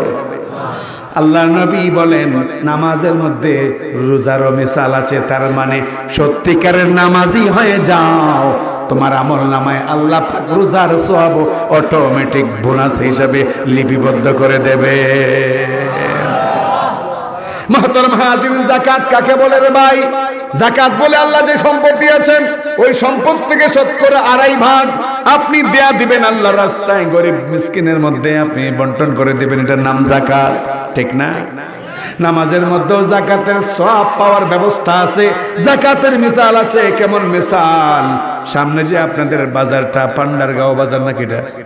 পান্ডারগাঁও বাজার, এই পান্ডারগাঁও বাজার শ্রীপুর না, পান্ডারগাঁও নতুন বাজার, এই পান্ডারগাঁও বাজার পাশেই মসজিদ, আজান পড়ে গেছে, দোকানদার মসজিদে চলে গেছে, আধা ঘন্টা সময় চলে গেল, আবার আসলো সে দোকানে, পাশের দোকানদার কয়, বেটা মোল্লা আছে নাকি? ছিল কেউ নামাজ কালাম শুরু করলেই ফুরসুঙ্গি দেয়, ফুরসুঙ্গি আছে নাকি? ছিল বেটা, তুই তো দেখা যায় রে বাইতুল মুকাররমের খতিব সাহেব, 2-1টা দাঁড়িয়ে রাখছে যুবকে, মাশাআল্লাহ মাশাআল্লাহ, একেবারে সরমুনায় পিসাব, এইভাবে উস্কানি দেয় না? তো পাশের দোকানদার, এটা খুব বিটলা, এটা কি বিটলা, আবার পরে কয়, মোল্লা চইলা গেলা কাপড়ের দোকান শাটার ফালাইয়া মসজিদে, এই ফাঁকি দেয়া বিদেশি মেম সাবার ছিল, আমি বিক্রি করছি 12,000 টাকার কাপড়, লাভ হইছে 3,000, তুই যদি থাকতি তোর লাভ হইতো। আল্লাহ নবী বলেন, ওই সময় আফসোস করো না যে আমার 3,000 টাকা লস হয়ে গেছে, না, তোমার লস হয় নাই, বরং তুমি আল্লাহর বিধান সালাত কায়েমের জন্য, নামাজ কায়েমের জন্য মসজিদে গিয়েছো, জামাতে নামাজ আদায় করার জন্য আধা ঘন্টা লেট। এই কারণে তুমি কাস্টমার পাও নাই তোমার ধারণা অনুযায়ী এবং তার শোনানো অনুযায়ী। তোমার 3000 টাকা তুমি মনে মনে ভাবতে পারো লস হয়ে গেছে, লস হয় নাই। ধরে নাও ওই 3000 টাকা আল্লাহ রাস্তায় দান করেছে বলে তোমার নামাজের সওয়াবের সাথে বোনাস হিসাবে তুলে দেওয়া হবে। মুহতারাম হাজিরিন, আল্লাহর নবী বলেন নামাজের মধ্যে হজের মিসাল আছে। হজ কাকে বলে? বাইতুল্লাহকে তওয়াফ করার নাম হজ, বলুন ঠিক কিনা? সংক্ষেপে বলতে গেলে বাইতুল্লাহ তওয়াফ করার নাম হইল হজ। তার মানে বাইতুল্লাহকে চোখে দেখে তওয়াফ করে আরো কিছু কর্মকাণ্ড সব মিলাইয়া হজ। আল্লাহর নবী বলেন নামাজে সত্যিকার অর্থে যে দাঁড়ায়, বাইতুল্লাহ গিয়া মানুষ বাইতুল্লাহ দেখে, আর নামাজে সত্যিকার অর্থে যে দাঁড়ায় সে আল্লাহকে দেখে। আল্লাহকে দেখে আল্লাহর সঙ্গে কথা বলে। ও গোপীনগরের মুসলমান, আর 5-7টা মিনিট কি আলোচনা করলে কোনো আপত্তি আছে? আপনাদের আছে কোনো আপত্তি? তাহলে শুনুন একটু মনোযোগ দিয়া। বান্দা যখন নামাজে দাঁড়ায় সূরাতুল ফাতিহা তেলাওয়াত করে, আল্লাহর নবী বলেন এই সূরাতুল ফাতিহার মাধ্যমে বান্দা অটোমেটিক আল্লাহর সঙ্গে কানেকশন সৃষ্টি করে ফেলে, আল্লাহর সাথে কথা বলে। কেমনে কথা বলে? রাসূল স্পষ্ট ভাষায় বলেছেন। মুসলিম শরীফের রওয়ায়াত, আবু দাউদ শরীফের রওয়ায়াত, মিশকাত শরীফও আছে। যখন বান্দা নামাজে দাঁড়ায় আর আল্লাহু আকবার বলে যখন তাহরিমা বাঁধে, এরপরে যখন সূরাতুল ফাতিহা শুরু করে, সানার পরে আউযুবিল্লাহি বিসমিল্লাহর পরে সূরাতুল ফাতিহা শুরু করে বলে আলহামদুলিল্লাহি রাব্বিল আলামিন। একটু মুখস্থ থাকলে বলেন না, সুন্দর লাগে তো। আলহামদুলিল্লাহি রাব্বিল আলামিন। বান্দা যখন বলে আলহামদু, কি বলে? বান্দা বলে আলহামদু মানে সমস্ত প্রশংসা। অর্থ কি? সমস্ত। এখনো লিল্লাহ বলে নাই। আল্লাহর নবী বলেন আল্লাহর পক্ষ থেকে বলা হয় কার জন্য প্রশংসা করছো? আল্লাহু আকবার, আল্লাহু আকবার। কার জন্য প্রশংসা করছো বান্দা? তখন বান্দা বলে লিল্লাহ। কার জন্য? উঁচু আওয়াজে সবাই বলেন, কেউ মুখ বন্ধ রাখবেন না। কার জন্য? আল্লাহর জন্য। আল্লাহ তখন প্রশ্ন করেন মালিল্লাহ, আল্লাহ আবার কে? সুবহানাল্লাহ। লম্বা কথা খালি কি হয়? লম্বা হয়, লম্বা হয়। আশিকের মাসুক যখন মিলা যায় কথার বাড়তি থাকে না, লম্বা হয়ে যায়। মুসা আলাইহিস সালাম আল্লাহ বলছিলেন তোমার হাতে কি? ওমা তিলকা বিয়ামিনিকা ইয়া মুসা। হে মুসা তোমার হাতে কি? উনি বললেই পারতেন যে আমার হাতে এটা লাঠি। বুঝছেন? উনি বলেন এটা লাঠি, এটা দিয়ে আমি হাঁটি, এরপরে মাঝে মধ্যে পাতা পারি, ছাগল ছাগলে খাওয়াই, সাপ বিচ্ছু বলে মারি। এত কথা পরবর্তীতে জিজ্ঞাসা করা হয়েছিল। আল্লাহ বলছেন যে আপনার হাতে কি? আপনি লাঠি বললেই হইতো, আপনি এতগুলো কথা বাড়াইলেন কেন? মুসা আলাইহিস সালাম বললেন আল্লাহ তো আমার মাসুক, আমি তার আশেক। আশেকের মাসুকের সাক্ষাৎ হইয়া গেছে, এখন তো কথা বাড়বেই। আমি খালি কথা জুড়াই রাখছি যেন মাসুকের কাছে বেশি থাকতে পারে। প্রেমিকার প্রেমিকা যখন একসাথে হয় কথা বাড়তে হয় না লম্বা হয়? কথা বলতে বলতে রেল লাইনের মধ্যে শেষ। ঘটনা ঘটেনি? ঘটনা ঘটেনি? রেল লাইনে হাঁটতেছে আর কথা বলতেছে, আর I love you, I I I miss you, আর কত টিস ইউ, এই সব কইতে কইতে পরে শেষ। রেলগাড়ি কোন দিকে আছে খবরই নাই। হ্যাঁ, মিয়ানে আশিক মাশউক রমজিস কিরামান কাতিবিরা হাম খবর নে। আশিকের মাসিক যখন এক জায়গায় হয়, কিরামান কাতিবিন দুই ফেরেশতা আছে, এরা খবর থাকে। মুহতারাম হাজিরিন, বান্দা বলেন লিল্লাহ, সমস্ত প্রশংসা কার? আল্লাহ। তখন বলেন মানিল্লাহ, আল্লাহ আবার কে? তখন বান্দা বলে আর রহমান রব্বিল আলামিন। সুবহানাল্লাহ। আল্লাহ হলেন তিনি যিনি রব্বুল আলামিন। রব্বুল আলামিন মানে শুধু দোয়ারার মালিক, শুধু সুনামগঞ্জের মালিক, শুধু বাংলাদেশের মালিক, শুধু বাংলাদেশের রব, শুধু পাকিস্তানের রব না, সমস্ত জগৎ সমূহের রব। শুধু কি দুনিয়াটাই একটা জগৎ? এই মাটির নিচে জগৎ আরো আছে না? 7টা জমিনের মধ্যে 7টা জগৎ, 7টা আসমানের মধ্যে 7টা জগৎ, 7ম আসমানের উপরে সিদরাতুল মুনতাহা পর্যন্ত অসংখ্য জগৎ। আর সিদরাতুল মুনতাহার উপরে মানুষ শুধু জানে আরশ নামে আল্লাহর একটা জগৎ, কিন্তু তাফসীরের কিতাবে আছে আরো অসংখ্য জগৎ সিদরাতুল মুনতাহার উপর আছে। এই সবগুলো জগতের মালিককে উচ্চ আওয়াজে শুনতে চাই, মালিকের নামটা। আর উচ্চ আওয়াজে একদম সাতত বাজারে আওয়াজ পৌঁছে যেত। এই সব জগতের মালিককে, সব জগতের মালিক আল্লাহ। বান্দা কয় রব্বুল আলামিন। আল্লাহ আবার জিজ্ঞেস করেন রব্বুল আলামিন আবার কে রে? তখন বান্দা কয় আর রহমান, যিনি খুব দয়ালু তিনি হইলেন রব্বুল আলামিন, তিনি আল্লাহ, তার জন্যই সমস্ত প্রশংসা। আল্লাহ বলেন রহমান আবার কে? মানির রহমান। তখন বান্দা কয় আর রহিম, যিনি অতিশয় দয়ালু খুব মেহেরবান, উনি তো রহমান, উনি রব্বুল আলামিন, উনি আল্লাহ, আর উনার জন্য আমি সব প্রশংসা করি। তখন আল্লাহ আবার জিজ্ঞেস করেন রহিম আবার কে? বান্দা কয় মালিকি ইয়াউমিদ্দিন। মালিক ইয়াউমিদ্দিন মানে বিচার দিবসের যিনি মালিক, হাসরের মাঠের যিনি মালিক, কিয়ামত দিবসের যিনি মালিক, পরকালের যিনি মালিক, তিনি হলেন রহমান, তিনি রহিম, তিনি রব্বুল আলামিন, তিনি আল্লাহ, তার জন্য সমস্ত প্রশংসা আমি করি। তখন হাদিস শরীফে রাসূল বলছেন, মুসলিম শরীফ করলে পরিষ্কার পাবেন, আল্লাহ রাসূল সাল্লাল্লাহু আলাইহি ওয়াসাল্লাম বলেন, তখন আল্লাহ পাক রব্বুল আলামিন বলতেছেন বান্দা ওই যিনি বিচার দিবসের মালিক, তিনি রহমান, তিনি রহিম, তিনি রব্বুল আলামিন, তিনি আল্লাহ, এই যিনি সর্বনাম ব্যবহার করার কোনো দরকার নাই। আমি আল্লাহ বলতেছি, আমি তোর সাথে আছি, আমি আল্লাহ, আমি আল্লাহ। আল্লাহু আকবার, আল্লাহু আকবার জোরে করে আল্লাহু আকবার। তুই যিনি কস, আমি তোর সাথে, আমি তোর তোর সাহারগের চাইতো কাছে, তুই যিনি কস কে লাগি। মুহতারাম হাজিরিন, আল্লাহ নবী বলেন বান্দা যখন পরিচয় পায় যে আল্লাহ যাকে যিনি বলে দূর মনে করে এতক্ষণ কথা বললাম তিনি তো আমার একদম কাছে, তখন বান্দা বলে আল্লাহ তোমার এতক্ষণে যখন কাছে পাইছি তাহলে আমার মনের কথাটা শোনো, ইয়াকা না'বুদু ওয়া ইয়াকা নাস্তাঈন। আল্লাহ তোমাকে যখন পাইলাম মনের কথাটা বলে দেই, আল্লাহ একমাত্র তোমার জন্য ইবাদত করি আর তোমার কাছেই আমরা সাহায্য চাই। মুহতারাম হাজিরিন, আল্লাহর পরিচয় পাইয়া নামাজের মধ্যে বান্দা যখন এই আয়াত তেলাওয়াত করে, আল্লাহ নবী বলেন আল্লাহ পাক কোটি কোটি ফেরেশতাকে সাক্ষী রেখে বলেন, কোটি কোটি ফেরেশতাকে সাক্ষী রেখে বলেন, হাযা বাইনি ওয়া বাইনা আবদি ওয়া লিআবদি মা সাআল, হাযা বাইনি ওয়া বাইনা আবদি ওয়া লিআবদি মা সাআল। ও আমার ফেরেশতারা সাক্ষী থাকো, এই যে আয়াতটা বান্দা তেলাওয়াত করলো, আমি দুইটা ভাগ করলাম এই আয়াতটাকে, অর্ধেকটার মালিক বানাই দিলাম বান্দাকে আর অর্ধেকটার মালিকানা বুঝে নিলাম আমি। অর্ধেকটার মালিক বান্দাকে কেমনে বানাইলেন? মুফাসসিরিনে কিরাম বলেন, আল্লাহ বলেন এইভাবে বানাইলাম, বান্দার দায়িত্ব শুধু আমার ইবাদত করা। সুবহানাল্লাহ।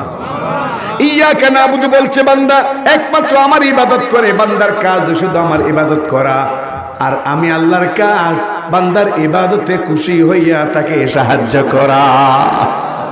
এই সাহায্য কখনো দুনিয়াতেও হয়, ওয়াজে তাফসিরে আর মসজিদে এইরকম দিনই কাজে গেলে পরে মাঝে মধ্যে দুনিয়াতেও দেই, আর যারে খুব বেশি পছন্দ হয় তার দুনিয়াতে একটু কম দিয়া আখিরাতে তার জন্য অনেক সুবিধা রাখি।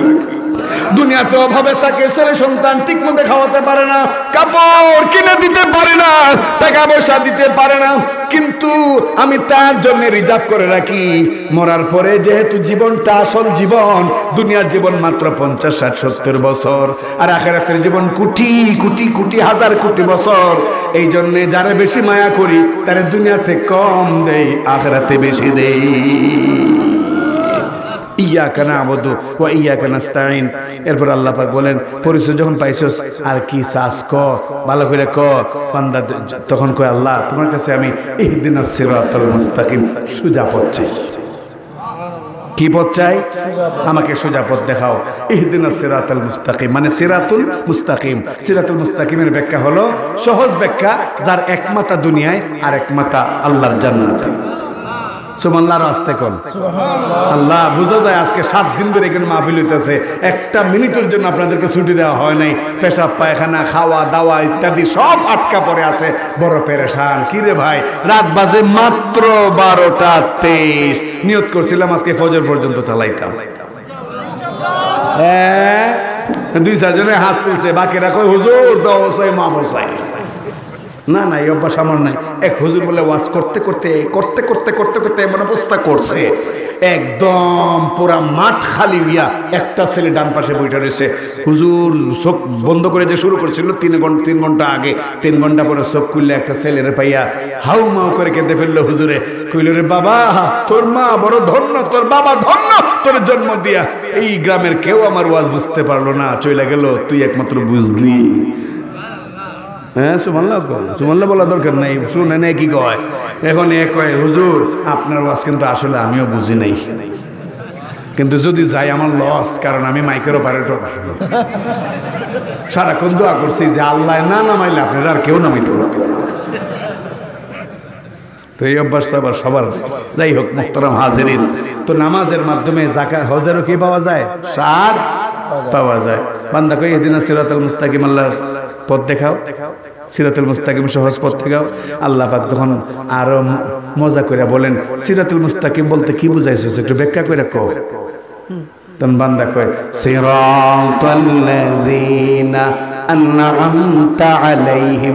আল্লাহ সিরাতুল মুস্তাকিম বলতে ওই পথ বুঝাইছি যেই পথে চলার কারণে তোমার অনেক বান্দাকে তুমি নিয়ামত প্রাপ্ত করেছো। ও আল্লাহ, এই পথে চলার কারণে শাইখে গাজীনগরীকে আল্লাহর ওলি বানাইছো। আওয়াজ করে বলেন ঠিক কিনা? এই পথে চলার কারণে শাইখে গহরপুরকে তুমি আল্লাহর ওলি বানাইছো। এই পথে চলার কারণে শাইখে রেঙ্গাকে, শাইখে বায়ুমপুরীকে তুমি আল্লাহর ওলি বানাইছো। এই পথে চলার কারণে চরমোনাই, এই পথে চলার কারণে উজানি, এরকম হকানি পীর বুজুর্গকে উঠাইছো। আল্লাহ এদের পথ দেখাও। সিরাতাল্লাযীনা আন'আমতা আলাইহিম গায়রিল মাগদুবি আলাইহিম। বান্দা আবার ব্যাখ্যা করে কয় গায়রিল মাগদুবি আলাইহিম ওয়ালাদ-দাল্লিন। আয় আল্লাহ, এমন অভিশপ্তদের রাস্তা দেখায়ও না যাদের উপরে তোমার গজব সব সময় লাজেম থাকে, যাদের উপরে তুমি অভিশাপ দাও, এদের পথ দেখায়ও না। এরপরে বান্দা কয় আমিন। রাসূল বলেন একদল ফেরেশতারা বান্দার আমিনের সাথে তাল মিলাইয়া আমিন বলার জন্য প্রস্তুত থাকে। বান্দা যখন বলে আমিন, এরাও বলে আমিন। বান্দা আর ফেরেশতারা আমিন যখন এক হইয়া যায়, ওই বান্দাদের একটা গুনাহ বাকি থাকে না, সবগুলো গুনাহ ঝরে পড়ে যায়। তো নামাজের মাধ্যমে হজেরও মিসাল, হজেরও মজা, হজেরও স্বাদ পাইল কি পাইল না? আল্লাহ বলেন মুমিনের 4 নাম্বার গুণ। কয় নাম্বার গুণ? জোরে বলেন কয় নাম্বার গুণ? কিন্তু এখন এই নামাজ এত অবহেলিত হয়েছে। মুসলমানদের সবচেয়ে অবহেলা নামাজের মধ্যে, বলুন ঠিক কিনা? সবচেয়ে অবহেলা নামাজের মধ্যে। মুসলমান জওয়ানরা নামাজ চিনে না বললেই চলে। শতকরা মনে হয় 500-র মধ্যে 500 যুবকের মধ্যে একটা যুবক সহি শুদ্ধভাবে 2 রাকাত নামাজ পড়তে পারে কিনা আমার যথেষ্ট সন্দেহ। যুবকরা রাগ করো না ভাই, তোমাদের গাল ধরে বলছি, তোমাদের তুতা ধরে বলছি, মরতে হবে। কিন্তু মরলে পরে যদি কো আল্লাহ শিখছি না, আল্লাহ পড়ছি না, আল্লাহ সময় পাইছি না, বাঁচার কোনো পথ, কারণ সূরা কেরাত ছাড়া এক রাকাত নামাজ হবে, 1 রাকাত নামাজে সূরা কেরাত ছাড়া হবে। ইমাম সাহেবের পিছে যদি পড়ে জামাতে, তাহলে ফরজটা আদায় হয়ে যাবে। কিন্তু অসংখ্য সুন্নাত বিতির এগুলো কিন্তু এগুলো তার ইমামতি হয় না, নিজে নিজে পড়তে হয়। তখন উপায়টা কি? আর কি করবেন? এমন জগতে আইছি, সহি তরিকা যারা নামাজ পড়ে এরা সেজদার মধ্যে গিয়ে তাসবিহ পড়ে। কি তাসবিহ? এটা বুঝি আপনারা মুখস্থ করতে পারেন নাই? কি তাসবিহ? সুবহান রাব্বিয়াল। একজন মুখ বন্ধ রাখবেন না, বলেন সুবহান রাব্বিয়াল। কিন্তু এমন কপাল পোড়া হইয়া আইলাম এমন যুগে দুনিয়ার, আমরা কই সুবহান রাব্বিয়াল আলা, আর কিছু মানুষ আকার আকৃতি মানুষের, কিন্তু এরা ঘৃণিত মানুষ, এরা সেজদার মধ্যে মসজিদে ঢুকেই ভিন্ন একটা মতলব নিয়া সত্যিকারের নামাজ কয় সুবহান রাব্বিয়াল আলা, আর এরা কয় জুতা কুঞ্জুর বালা। আওয়াজ করে বলুন ঠিক কিনা? জুতা কুঞ্জুর বালাই জুতা চোর, চিন্তা করেন মসজিদে জুতা চোর। গেলাম মদিনায় মসজিদে নববীতে, নবী পাক সাল্লাল্লাহু আলাইহি ওয়াসাল্লামের রওজা শরীফ জিয়ারত করতে গেলাম, জুতা তো গেলাম কাঠের বাক্সের ভিতরে, আয়েশা দিকে জুতা নেই। তো চিন্তা করলাম অবশ্যই কোনো ভাই মনে ভুলে নিয়ে গেছে, এখনো আমার ধারণা ভুলে নিয়ে গেছে, কিন্তু আমি পুরা 3 দিন এটা পরীক্ষা করবার জন্য যে ওইখানেও ঘটনা কি ঘটে। জুতা তো ভাব নাই, জুতা তো 3 জোড়া এমনি নিয়েছি, এইখানে ঘটনা কি 3 দিন পর্যন্ত আমি পাহারা দিলাম যে আমার জুতাটা নিয়ে কোনো রকম পাওয়া যায়, আমার ধারণাটা যেন স্বচ্ছ হয় যে মদিনায় কোনো চোর, জুতা চোর। কিন্তু মনে হয় আল্লাহর ওলিও নিছে 3 দিনের পরে মানে ভুলে গেছে আগে দিতে। এই অবস্থা, আল্লাহ হেফাজত করো। মসজিদে জুতা চোর, এটা কত সাংঘাতিক কথা। যাই হোক মুহতারাম হাজিরিন, 4 নাম্বার গুণ মুমিনের নামাজ কি করা, প্রতিষ্ঠা করার। 5 নাম্বার গুণ আল্লাহ যা দিয়েছেন তার থেকে কিছু দান খয়রাত করা। আমরাও দান খয়রাত করি। শুক্রবারে মাশাআল্লাহ মসজিদের দান বাক্স চালু হয়, তো আমি যা মসজিদে জমা পড়াই ওই মসজিদে 30,000 40,000 কোনো কোনো জমায় 50,000 টাকা উঠে। অনেক লোক হয়তো 8-9 হাজার লোক হয়, তে উঠে যে আমি মাঝে মধ্যে দেখি তারা যে গোনে, তো অনেকগুলো সিরা টাকা এক জায়গায় তো আমি বলি তাদেরকে বলি যে এই টাকাগুলো কি, কই হুজুর এগুলো অচল। ইয়া আল্লাহ, ও চলতে মসজিদে দিল, কই একদম মসজিদে সচল, শুধু মসজিদে সচল, আসলে অচল মানে সিরা ফারা টুকরা করা। এই টাকা দেয় কোথায়, দান বাক্সে। এই টাকা দান বাক্সে দেওয়ার মানে হলো তোমার কপালে তুমি আস্তাবার একটা কোরাল বসাই দিলে, কোরাল কোরাল কোরাল। যেই টাকা দিয়ে আমি একটা চকলেটও কিনতে পারো না, এই টাকাটা তুমি আল্লাহর ঘরে দাও। আল্লাহরে পাইছো কি তুমি, আল্লাহরে পাইছো কি মিয়া? আল্লাহ কি তোমার মতো ভিক্ষুক নাকি? তুমি দান করবা তোমার কল্যাণে, তোমার পাল্লা ভারী করবার জন্য। তুমি আল্লাহর সাথে নমস্কার করো, আল্লাহর ঘরে দে সব সিরা ভাড়া কি যাও। তো 5 নাম্বার আল্লাহ যা দিয়েছেন তার থেকে কিছু কি করা, দান করা। অনেক মানুষ আছে দান করে, তবে অজাগায়। কোন জায়গায়, কোন জায়গায়, অজাগায়। কিছু কিছু লোক আছে বাংলাদেশের নাম করে গরু পীর, গরু পীরের দরবারে গরু পাঠায়। কিছু কিছু লোক আছে এই গান বাজনা এই সেই, এরপরে খেলার মাঠ, খেলা জমে। আমি ডাইরেক্ট যুবকদের এই খেলার প্রতি আঘাত করতেছি না, কিছু কিছু শর্ত সাপেক্ষে কিছু কিছু খেলা ইসলামও সমর্থন করে, কিন্তু আমাদের সমাজে যা চালু আছে তার সিংহভাগই নাজায়েজ, অসংখ্য ইসলাম বিরোধী কাজে ভরা, ইসলাম বিরোধী কাজে ভরা। আজকে সেদিকে গেলাম না, তো খেলার বিশাল প্যান্ডাল হয়, ওইখানে গান বাজনা হয়, তারপরে ঘোড়া কিনা হয়, টেলিভিশন কিনা হয়, পুরস্কার দেওয়া হবে। ওইগুলোর মধ্যে হাজার হাজার টাকা দেয়া দেয়। আর গোপীনগরের পোলাপান যায়, চাচা আমরা একটা ওয়াজ করাইতাম, লোকমান সাদি সাহেব আসবে, লুৎফর রহমান ফরাইজি আসবে, আর অনেক আলেম ওলামা আসবে, চাচা কিছু চান্দা দেন। কদিন আগে না ওইলো মাঠে, এত গণ গণ ওয়াজ কি দরকার কৌতো, এদিন একটা হয়েছে, এবার এখানে একটা কর্তিকা দিতাম করোনার বছর, মানে যত সব মানে অজুহাত সব আইয়া সাসার কান্দে পড়ছে।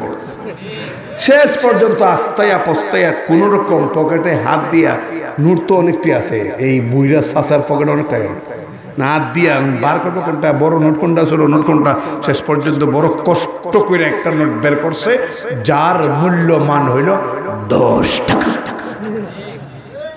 কত টাকা? 10 টাকা। বহুতবার বলছে। আর গানের প্যান্ডালে দিছে 3000 টাকা চাঁদা। আর চেয়ারের মধ্যে যখন চাচারে বসাইছে, এই চাচা আইছে রে চাচা, কে দাদা আইছে রে দাদা, বেড়া যেমন জোয়ান হয়ে গেছে। ওই বুড়ার বুড়া মরলে পরে বুঝবা, বুড়া খেলে তোমার বিমরুতি ডাকছে মাথায়। গানের প্যান্ডালে গিয়া নর্তকীর নাচ শুনতে ভালো লাগে, তাফসীর মাহফিল আর ওয়াজ মাহফিল ভালো লাগে না। সময় থাকতে শুদ্ধ হয়ে যাও, না হয় কবরে গেলে এপাশের হাড্ডি ওই পাশে গিয়ে আক্রমণ করবে।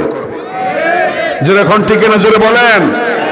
ঠিক সেম কিছু যুবক এমন আছে, কিছু যুবক আছে এই গানের প্যান্ডাল এই হ্যান ত্যান অনেক কিছুর মধ্যে লাখ লাখ টাকা যাবে, কিন্তু ওয়াজ মাহফিল তাফসীর মাহফিল, মসজিদে কাজ হইব, ফ্যান কেনা হইব, মসজিদে সিমেন্টের বস্তা দরকার, মাইক দরকার, মসজিদের ইমাম সাহেবের বেতন দেওয়ার জন্য কিছু টাকা দরকার, মুয়াজ্জিন সাহেবকে হাদিয়া দেওয়ার জন্য কিছু টাকা দরকার। ওই যুবকদের এই সময় দেখা যায় আগ্রহ দেখা যায় না, এটা খুব খারাপ। আল্লাহ পাক এগুলো বুঝার তৌফিক দান করুন। তো 5 নাম্বার কি? সমস্ত এই আল্লাহ যে সম্পদ দিয়েছেন এর থেকে কিছু দান করা। কি দান করা? কিছু দান করা। আল্লাহ পাক রব্বুল আলামিন এক আয়াতে বলেন, তোমরা আমাকে কর্জ দেও, কর্জ দিলে পরে আমি তোমাদের সম্পদ বাড়ায় দেব। এই আয়াত যখন নাজিল হয়েছে, নাজিল হওয়ার পরে এক ইহুদি টিটকারে করে আবু বকর সিদ্দিক রাদিয়াল্লাহু আনহুরে কয়, ও আবু বকর, এতদিন তোমরা গরিব ছিল, তোমাদের পয়গাম্বর গরিব ছিল, এখন তো দেখি তোমাদের আল্লাহও গরিব। কয় কেমনে? আবু বকর বলেন কেমনে? এই যে গতকালকে আয়াত নাজিল হইল, তোমাদের পয়গাম্বর বললেন যে আল্লাহ পাক তোমাদের কাছে কর্জ চান, গরিব নাই নাকি কর্জ চান। এই কথা বলার পরে আবু বকর ছিলেন নরম দিলের মানুষ, এমন জোরে একটা চটকনা দিছেন, এমন জোরে একটা অক্টোপাস বসাই দিছেন, কান পুট্টি ফাইটে গেছে আর 3টা গুরুমটি খাইয়ে গিয়ে খালো বসে দৌড়ে গিয়ে আল্লাহ নবীর কাছে বিচার দিছে, ইয়া রাসূলুল্লাহ দেখেন রক্ত পড়তেছে, আমারে কি দশা করছে? কে করছে? আবু বকর। নবীজি বলেন, মিয়া মুখ সামলায় কথা কও, তুমি ভুল করতেছো, মারছে উমর। কে মারছে? উমরে মারছে। এমন কাজ এটা উমরে করে? এমন কাজ কার কাজ? এই স্বভাব, এই জালালি তবিয়ত কার? ১৫০০ বছর আগে উমরের, ১৫০০ বছর পরে বাংলার জিন্দা শাহজালাল আল্লামা মামুনুল হকের। নবীজি বললেন, ব্যাপার কি? এটা আবু বকরের কাজ না? আবু বকর নরম মানুষ, এটা উমরের কাজ না? না, আপনার আবু বকর এটা করছে। এই বলতে বলতেই আবু বকর গিয়ে হাজির। ইয়া আবা বকরিন, হে আবু বকর, তুমি করছো নাকি এই কাজ? নাম ইয়া রাসূলুল্লাহ। ও আল্লাহর নবী, হ্যাঁ আমি বসাইছি। রে আবু বকর, তুমি তো নরম দিলের মানুষ, তোমার তো হাত চলে না, তোমার চলে মুখ, তোমার তো হাত চলে না। আর উমরের মুখের আগে হাত, উমরের কি মুখের আগে হাত? তোমার তো আগে মুখ চলে, তুমি কেমনে হাত চালাইলা? ইয়া রাসূলুল্লাহ, হাত চালাইলাম এই জন্যে আমি নরম হতে পারি, আমি দরদে দিলসে কথা বলতে পারি, কিন্তু আমার আল্লাহর বিরুদ্ধে, আমার রাসূলের বিরুদ্ধে, আমার কোরআনের বিরুদ্ধে একটা কথা যদি কেউ বলে, আমি নরম মানুষটা মুহূর্তের মধ্যে অগ্নি মানবে পরিণত হই। মুহূর্তের মধ্যে অগ্নি মানবে আমি পরিণত হই। ইয়া রাসূলুল্লাহ, এই বেয়াদবে কয় আল্লাহ বলে গরিব, আল্লাহ বলে আমাদের কাছে এখন ঋণ চায়, আয়াত নাযিল হইছে, এটা ঠাট্টা বিদ্রুপ করছে, এই জন্য মারছি। এখন নবীজি জিজ্ঞেস করলেন, ইহুদি তুমি কি কথা কইছো? কয় আল্লাহর কসম আমি এটা কইছি। চিন্তা করুন তো, এখন ইহুদি বলতেছে কার কসম গাইছে? আল্লাহর কসম। আল্লাহর কসম এমন কোনো কথা আমি বলি নাই। এখন আবু বকর বলছেন, ইহুদি বলতেছে আল্লাহর কসম বলেন নাই। আবু বকর আল্লাহর নাম নিয়ে বলতেছেন, ইহুদি আল্লাহর নাম নিয়ে বলতেছেন, রাসূল কি করবেন? বড় মুসিবত না? বহুত টেনশনে চিন্তায় পড়ে গেছেন, অনেকক্ষণ বড় পেরেশান। অবশেষে আল্লাহ পাক রব্বুল আলামিন তিনটি আয়াত নাজিল করে আবু বকর সিদ্দিক রাদিয়াল্লাহু আনহু নির্দোষ প্রমাণ করে আল্লাহ পাক বললেন, হে নবী, ইহুদির বাচ্চা জাত গোষ্ঠী শুদ্ধা মিথ্যাবাদী। আর যখন ঠিক কিনা মিথ্যা বলেছে, ওগো আমার নবী, আবু বকর যেটা কইছে এটাই ঠিক, এটাই ঠিক। তো যাই হোক, এই 5টা গুণ অর্জন করব আমরা ইনশাআল্লাহ। রাজি আছি সবাই? আরো জোরে বলুন, সবাই রাজি আছি? এই 5টা গুণ কেউ যদি অর্জন করে, তার জন্য পুরস্কার 3টা। কয়টা? লাহুম দারাজাতুন ইনদা রাব্বিহিম ওয়া মাগফিরাতুম ওয়া রিজকুন কারীম। এই 3টা কেউ যদি মানতে পারে, পুরস্কার কয়টা? 3টা গুণ অর্জন করলে পুরস্কার কয়টা? পুরস্কার শুনে যান। আরে পুরস্কার শুনে যান, যাওয়ার সময় পুরস্কার লইয়া যান। গুণ কয়টা? 5টা। কেউ মানতে পারলে পুরস্কার কয়টা? আল্লাহ বলেন, 1 নাম্বার পুরস্কার আমি তাকার সম্মান বাড়ায়া দেব, 2 নাম্বার পুরস্কার আমি তাকে মাফ করব, 3 নাম্বার পুরস্কার তাকে আমি আল্লাহ সম্মানজনক রিজিক খাওয়ায়া মারব। সুবহানাল্লাহ। আল্লাহ সুবহানাহু ওয়া তাআলা আমাদের সকলকে এই কথাগুলোর উপর আমল করার তৌফিক দান করুন। জোরে বলে আমিন, আর উঁচু আওয়াজে বলে আমিন। আমিন আমিন। ওয়া আখিরু দাওয়ানা আনিল হামদুলিল্লাহি রাব্বিল আলামিন।